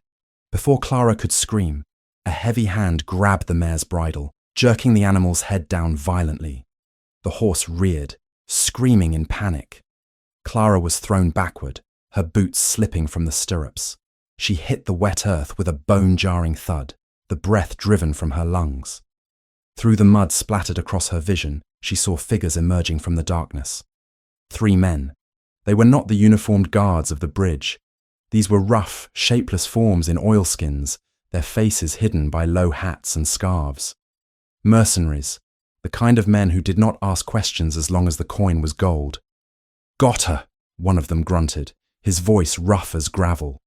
He loomed over her, grabbing her arm and hauling her up as if she weighed nothing.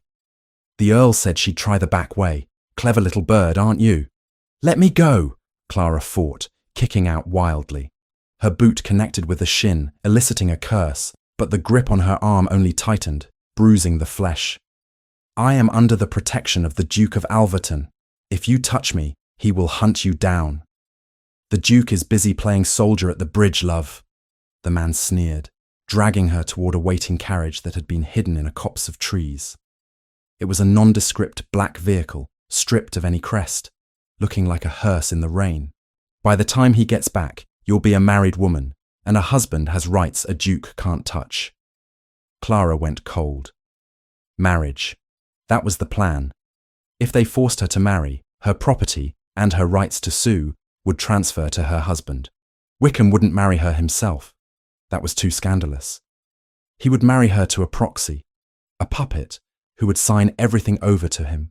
She struggled harder, twisting her body, reaching for the satchel that had fallen in the mud.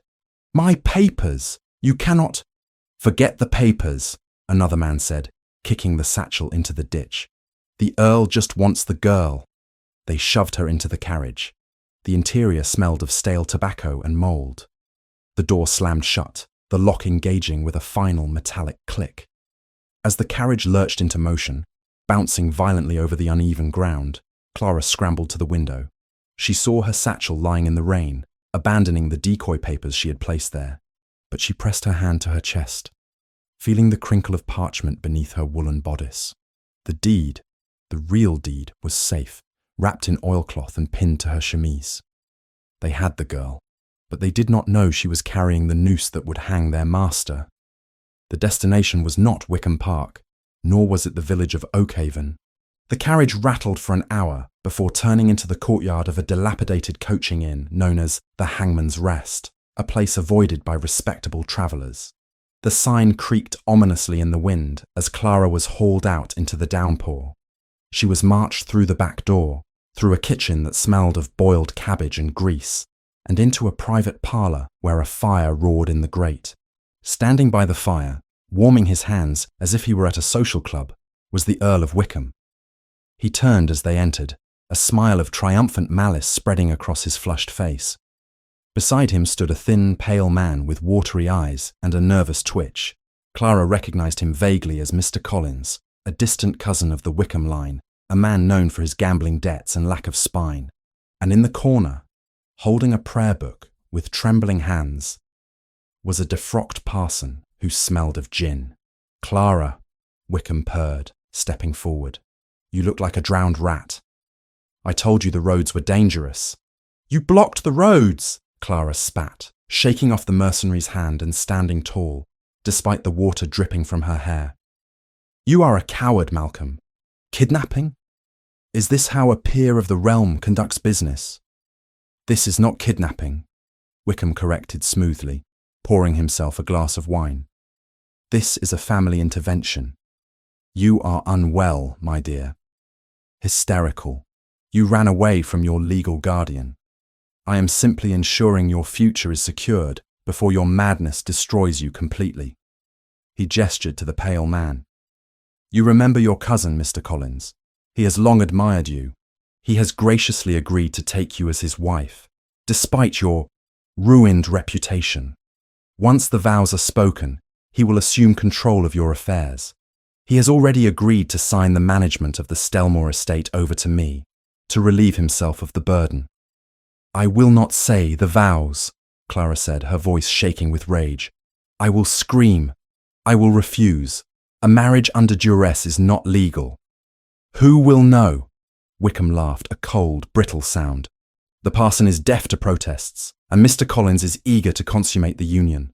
Once the deed is done, Clara, the law will not care about your screams. You will be his wife, and I will be the master of Stellmoor. Again. He stepped closer, his eyes narrowing. Now, where are the documents? My men said you were carrying a satchel. I lost it, Clara lied, holding his gaze. In the woods. Your thugs threw it in a ditch. Wickham's face twitched. No matter. The papers were likely just ramblings of a madwoman. The only signature that matters is the one you will place on the marriage license. He nodded to the parson. Begin. I will not, Clara shouted, backing away until she hit the wall. This is a crime. You are committing treason against the crown. I am the crown in this county, Wickham roared, losing his composure. He lunged forward, grabbing her wrist, his fingers digging into her skin. You will do as you are told, you ungrateful little... Crash! The front door of the inn did not open. It exploded inward. The wood splintered with a sound like a cannon shot, sending shards flying across the hallway. Wickham froze. Mr. Collins squeaked and hid behind a chair. Through the ruined doorway, the storm seemed to enter the room. But it was not just the wind. Sebastian Sterling strode into the parlour. He was wet, covered in mud, his riding coat soaked through, but he looked like an avenging god carved from granite. He held a pistol in one hand, the hammer cocked, and a heavy cavalry sabre in the other. His blue eyes were not cold tonight. They were blazing with a white-hot fury that promised death. He was not alone. Behind him, filling the hallway and spilling out into the courtyard, were 24 men in red coats, the king's militia, and flanking the Duke was a man in a black judicial robe, looking stern and terrified in equal measure. Lord Justice Halloway. Step away from her, Sebastian said. His voice was not a shout. It was a low, guttural command that vibrated in the floorboards. He raised the pistol, aiming it directly at the centre of Wickham's forehead. Wickham released Clara instantly, stumbling back, his hands raised. Your Grace, this is a misunderstanding, a private family matter. The girl is my ward. I was merely... You were forcing a marriage, Sebastian interrupted, stepping into the room. He did not look at Clara yet. He could not take his eyes off the threat. Kidnapping, assault, conspiracy. She is insane, Wickham screamed, pointing a shaking finger at Clara. She ran away. I have the right to retrieve her. You have no rights, Sebastian roared, the control finally snapping. You forfeited your rights the moment you touched her. He turned slightly, signalling to the magistrate. Lord Justice Halloway, you have heard the accusations. Now witness the crime. Justice Halloway stepped forward, clearing his throat nervously. Lord Wickham, I was dining in Oakhaven when His Grace arrived with an urgent summons. He claims you are attempting to subvert the course of justice regarding the Stellmoor estate. Lies, Wickham spat, rallying his arrogance. The Duke is besotted with the girl. He is harassing me. There is no proof of any wrongdoing regarding the estate. The transfer was legal, signed by the Baron himself. Clara pushed herself off the wall. Her hands were shaking, but she reached into the neckline of her dress. She ripped the oilcloth packet free, the sound tearing through the tension in the room. Show him the proof, Clara, Sebastian said softly, finally looking at her. His eyes softened for a fraction of a second, checking her for injuries, before snapping back to Wickham. Clara stepped forward, walking past the cowering Mr. Collins. She handed the packet to the magistrate, "This is the deed of transfer, Your Honour," Clara said, her voice ringing clear and strong. "It assigns all Stellmoor lands to Lord Wickham to satisfy the alleged debts." "Standard procedure," Wickham sneered. "A legal document." "Look at the date, my lord," Clara commanded the judge. "Look at the date beside my father's signature." Justice Halloway unfolded the parchment. He adjusted his spectacles, squinting in the firelight. November the 15th, 1851. And here, Clara slammed the death certificate onto the table next to the deed, "is the parish record of my father's burial. He died on November the 12th. The silence in the room was absolute. Even the fire seemed to hold its breath. Wickham's face turned the colour of ash. He opened his mouth, but no sound came out. "He signed a dead man's name," Clara declared, looking Wickham in the eye. "He forged the signature 3 days after my father took his last breath. He didn't purchase the debt, Your Honour. He stole the inheritance." Justice Halloway looked from the papers to the Earl. His expression hardened from confusion to judicial wrath. "Lord Wickham, can you explain how a man 3 days in his grave signed this document?" It was a clerical error," Wickham stammered, backing away until he hit the table. "The clerk, he must have—" "It is forgery," Sebastian said, lowering his pistol but keeping it ready. "It is fraud against the crown. And combined with the kidnapping of the primary witness, it is treason," Justice Halloway finished grimly. He turned to the militia captain. "Captain, arrest the Earl of Wickham, and Mr. Collins, and that priest." "No!" Wickham shrieked as the soldiers surged forward. "I am a peer of the realm. You cannot touch me. I am an earl." "You are a criminal," Sebastian said coldly. The soldiers grabbed Wickham. He fought, kicking and screaming obscenities, his dignity stripped away entirely. They shackled his hands, the same hands that had held a whip over Clara, and dragged him toward the door. As he passed Clara, he lunged at her, teeth bared like a cornered animal. But Sebastian stepped in front of her, a wall of black wool and steel. Wickham was hauled out into the rain, his screams fading as he was thrown into the militia wagon. Mr. Collins was weeping openly as he was led away. The parson had fainted. The room emptied of soldiers, leaving only the magistrate, Sebastian, and Clara. "I will need to take these documents into evidence, Miss Stellmoor," Justice Halloway said gently, picking up the deed with reverence. "This will be a long trial, but with this, the outcome is certain. You have done the crown a great service." "Thank you, Your Honour," Clara whispered.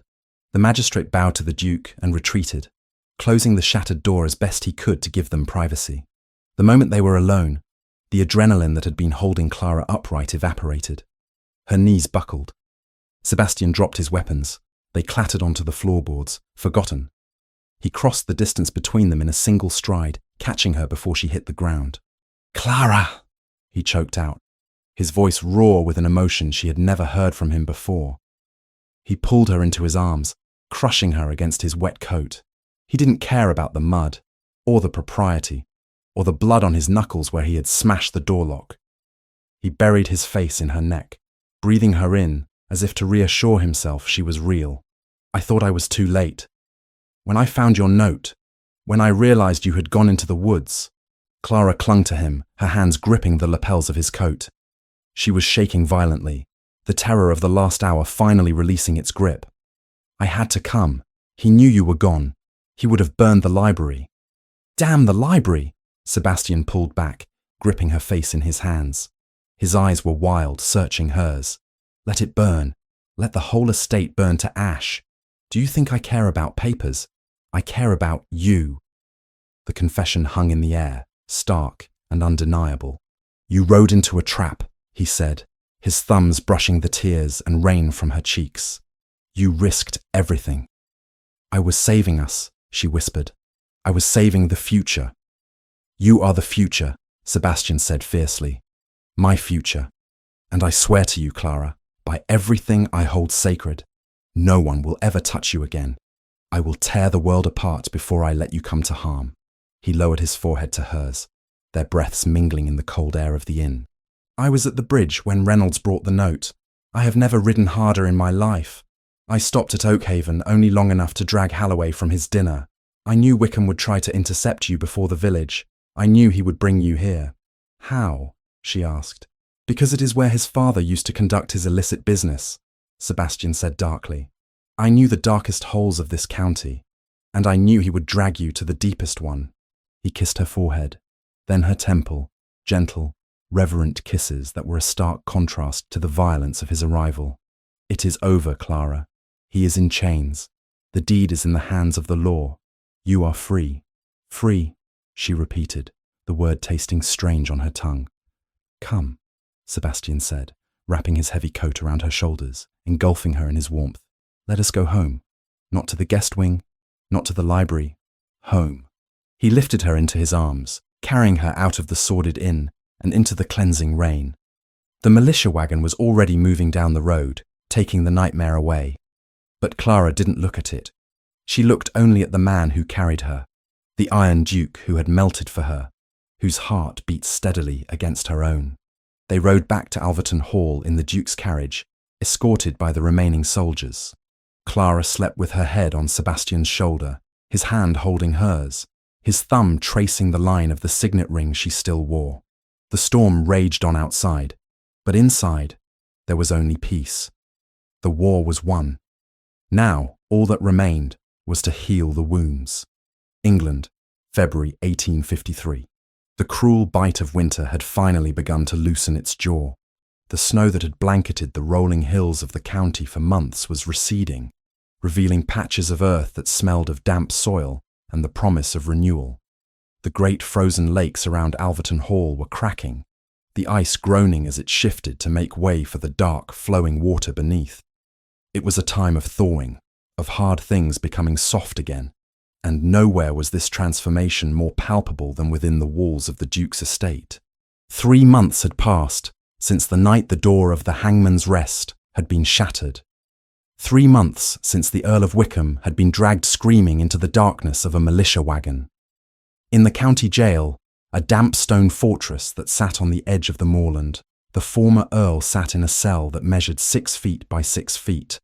Malcolm, once the Lord of Wickham Park, now wore rough-spun wool that scratched his skin, and his diet consisted of gruel rather than roasted pheasant. He had been stripped of his titles by an emergency decree of the House of Lords, pending his trial for treason and fraud. His allies had evaporated like mist. Mr. Collins had turned King's evidence to save his own neck, pouring out every secret of Wickham's illicit dealings to the magistrate. The man who had wielded a whip with impunity was now powerless, waiting for the hangman's noose or the transport ship to the colonies. Justice, slow and grinding, had finally come for him. But at Alverton Hall, the mood was not one of vengeance, but of quiet restoration. Clara Stellmoor stood in the centre of the great library, a leather-bound volume in her hands. The room was bathed in the pale, clean light of the February afternoon. The dust that had once choked the air was gone. The piles of chaotic parchment had been sorted, filed, and bound. The chaos of centuries had been tamed into a system of elegant order. She ran her thumb over the spine of the book, a first edition of Milton that she had discovered beneath a stack of unpaid bills in the final crate. It was finished. The work was done. Clara was no longer the desperate girl in the grey dress. She wore a gown of deep emerald wool, tailored to perfection, befitting her restored station. The courts had moved with unusual speed, spurred on by the Duke's influence. The barony of Stellmoor had been returned to her name. The fraudulent debts had been erased, and the assets Wickham had stolen were being liquidated to repay the estate. More importantly, the shadow that had hung over her heart had been lifted.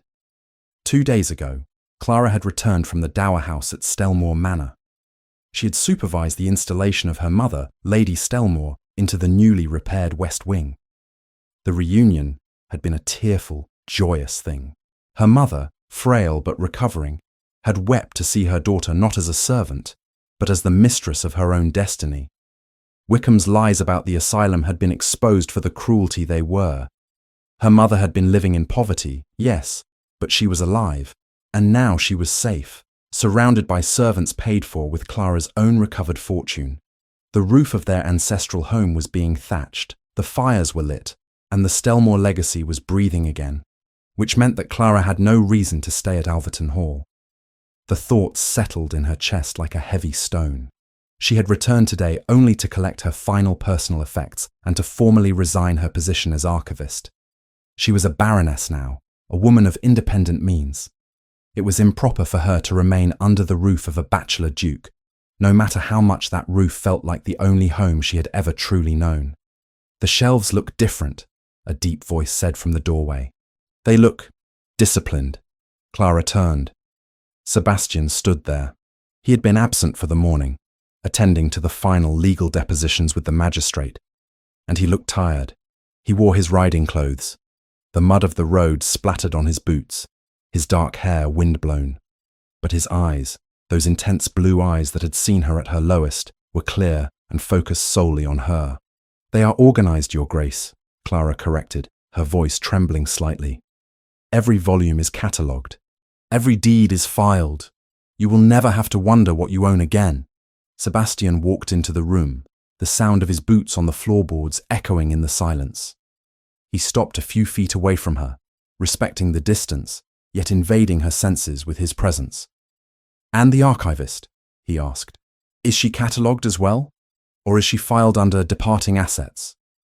Clara looked down at the book in her hands. "My work is finished, Sebastian. The Stellmoor estate requires my attention. The contractors are beginning the repairs on the main hall tomorrow, and my mother, she needs me. For the first time in years, she feels safe, but she is still fragile. I cannot abandon her." "I would never ask you to abandon her," Sebastian said softly. "I know what it costs to protect a parent. I know what you sacrificed for her." "Then you understand why I must go," Clara said, forcing herself to look at him. "I have stayed these last few months because of the trial, because of the transition. But now, I am a baroness. You are a duke. The world has rules, Sebastian. We have broken enough of them." "Rules," Sebastian scoffed, taking a step closer. "You speak of rules? The woman who rode alone into a storm to save a fortune? The woman who faced down an earl in a ballroom? Since when have you cared for the petty rules of a society that tried to crush you?" "I care about your reputation," Clara insisted. "And I care about not overstaying my welcome. You took me in when I was nothing. You saved me. I will be eternally grateful. But I will not be a burden that lingers because she has nowhere else to go." "I have somewhere to go now." Sebastian went very still. The air in the library seemed to tighten, charged with the same electric tension that had crackled between them on the night of the discovery. "Is that what you think you are?" he asked, his voice dangerously low. "A burden?" "A charity case that I am waiting to discharge. I was a servant," Clara whispered. "I was the girl who spilled wine on your guest's boots. That is how this started." "No," Sebastian said. "That is not how it started. It started when I saw a woman standing in the mud, with more dignity in her silence than a room full of lords had in their shouting. It started when I saw you look at a whip and refuse to beg." He closed the distance between them. He reached out and took the book from her hands, placing it on the desk without looking at it. Then he took her hands in his. He turned his right hand over, palm up. The scar was there, a thin white line that cut diagonally across the lifelines of his palm. It was fully healed now, a permanent mark of the violence he had intercepted. It was a brand of honor, a physical memory of the moment their blood had almost mingled. "Look at this," Sebastian commanded gently. Clara looked. She traced the scar with her fingertip, her skin brushing against the rougher texture of the healed wound. "I am sorry," she murmured. "It will never fade completely." "I hope not," Sebastian said. "I look at this hand every morning, Clara. And do you know what I see? I do not see pain. I do not see Wickham. I see the price of something precious." He curled his fingers around hers, trapping her hand against the scar. "You say your work is done," he continued, his voice gaining strength, resonating with a raw vulnerability she had never heard before. "You say the library is in order. But look around you. This room is cold without you. This house, It is a mausoleum of stone and echo.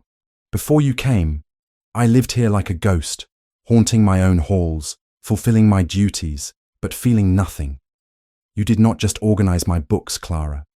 You woke me up. Sebastian, I do not want an archivist, he interrupted, his eyes blazing. I can hire 100 men from Oxford to dust my books. I do not want a neighbour I see once a month at church. I do not want a memory of a woman who saved me. He released her hands only to cup her face, his thumbs stroking her cheekbones, tilting her head up so she could not look away. I want the woman who stitched my hand in a carriage, he said.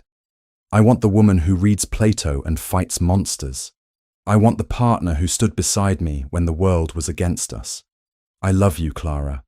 I have loved you since the moment you tore your dress to bind my wound. I loved you when you wore rags, and I love you now in silk. It makes no difference to me. You are the only equal I have ever found. Clara felt the tears spill over, hot and fast. The walls she had built to protect herself, the pride, the caution, the fear of rejection, crumbled into dust. I thought, she sobbed, a laugh breaking through the tears. I thought you only saw a problem to be solved, a wrong to be righted. You are not a problem. Sebastian smiled, wiping her tears away with his thumbs. You are the answer. You are the only answer that has ever mattered. He dropped to one knee. The movement was fluid, graceful, and shocking. The Duke of Alverton, a man who bowed to no one but the Queen, was kneeling on the floor of his library, amidst the dust motes and the winter light. Clara Stellmoor, he said, looking up at her with an expression of absolute, unwavering devotion. I know you have your own estate now. I know you are independent. I would never ask you to give that up. Bring your mother here. Let us join Stellmoor to Alverton. Let us build a kingdom that is ours, based not on debts and lies, but on truth and this fire that you lit in me. He reached into his pocket and pulled out a ring. It was not the Stellmoor signet. It was a ring of sapphire, dark and deep as the ocean, surrounded by diamonds. The Sterling betrothal ring. Marry me, he asked. Be my Duchess, not because you need saving, but because I cannot live this life without you. Fight with me, read with me, rule with me. Clara looked down at him. She looked at the scar on his hand, the symbol of his protection. She looked at the ring, the symbol of his promise. And she looked at the man, the Iron Duke, who had allowed himself to bleed for a servant girl. There was no hesitation, no doubt.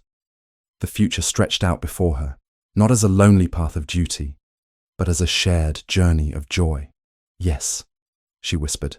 Sebastian let out a breath that sounded like a prayer. Yes? Yes, she said, louder, laughing through her tears. I will marry you. I will be your Duchess. I will be your librarian. I will be whatever you need, as long as you promise never to let me go. Never, Sebastian swore. He stood up and pulled her into his arms, kissing her with a passion that swept away the last lingering chill of winter. It was a kiss of promise, of sealed fates and healed hearts. In the silence of the library, surrounded by the stories of 1,000 years, they began their own story. A story not of tragedy, but of triumph. And so, the winter of 1853 turned into spring. The ice melted from the lakes, feeding the rivers that ran through the valleys. The flowers bloomed in the gardens of Alverton Hall, vibrant and wild. Lord Wickham was eventually transported to Van Diemen's Land, where he spent the remainder of his days breaking rocks under a sun that offered no mercy, a fitting end for a man who had shown none.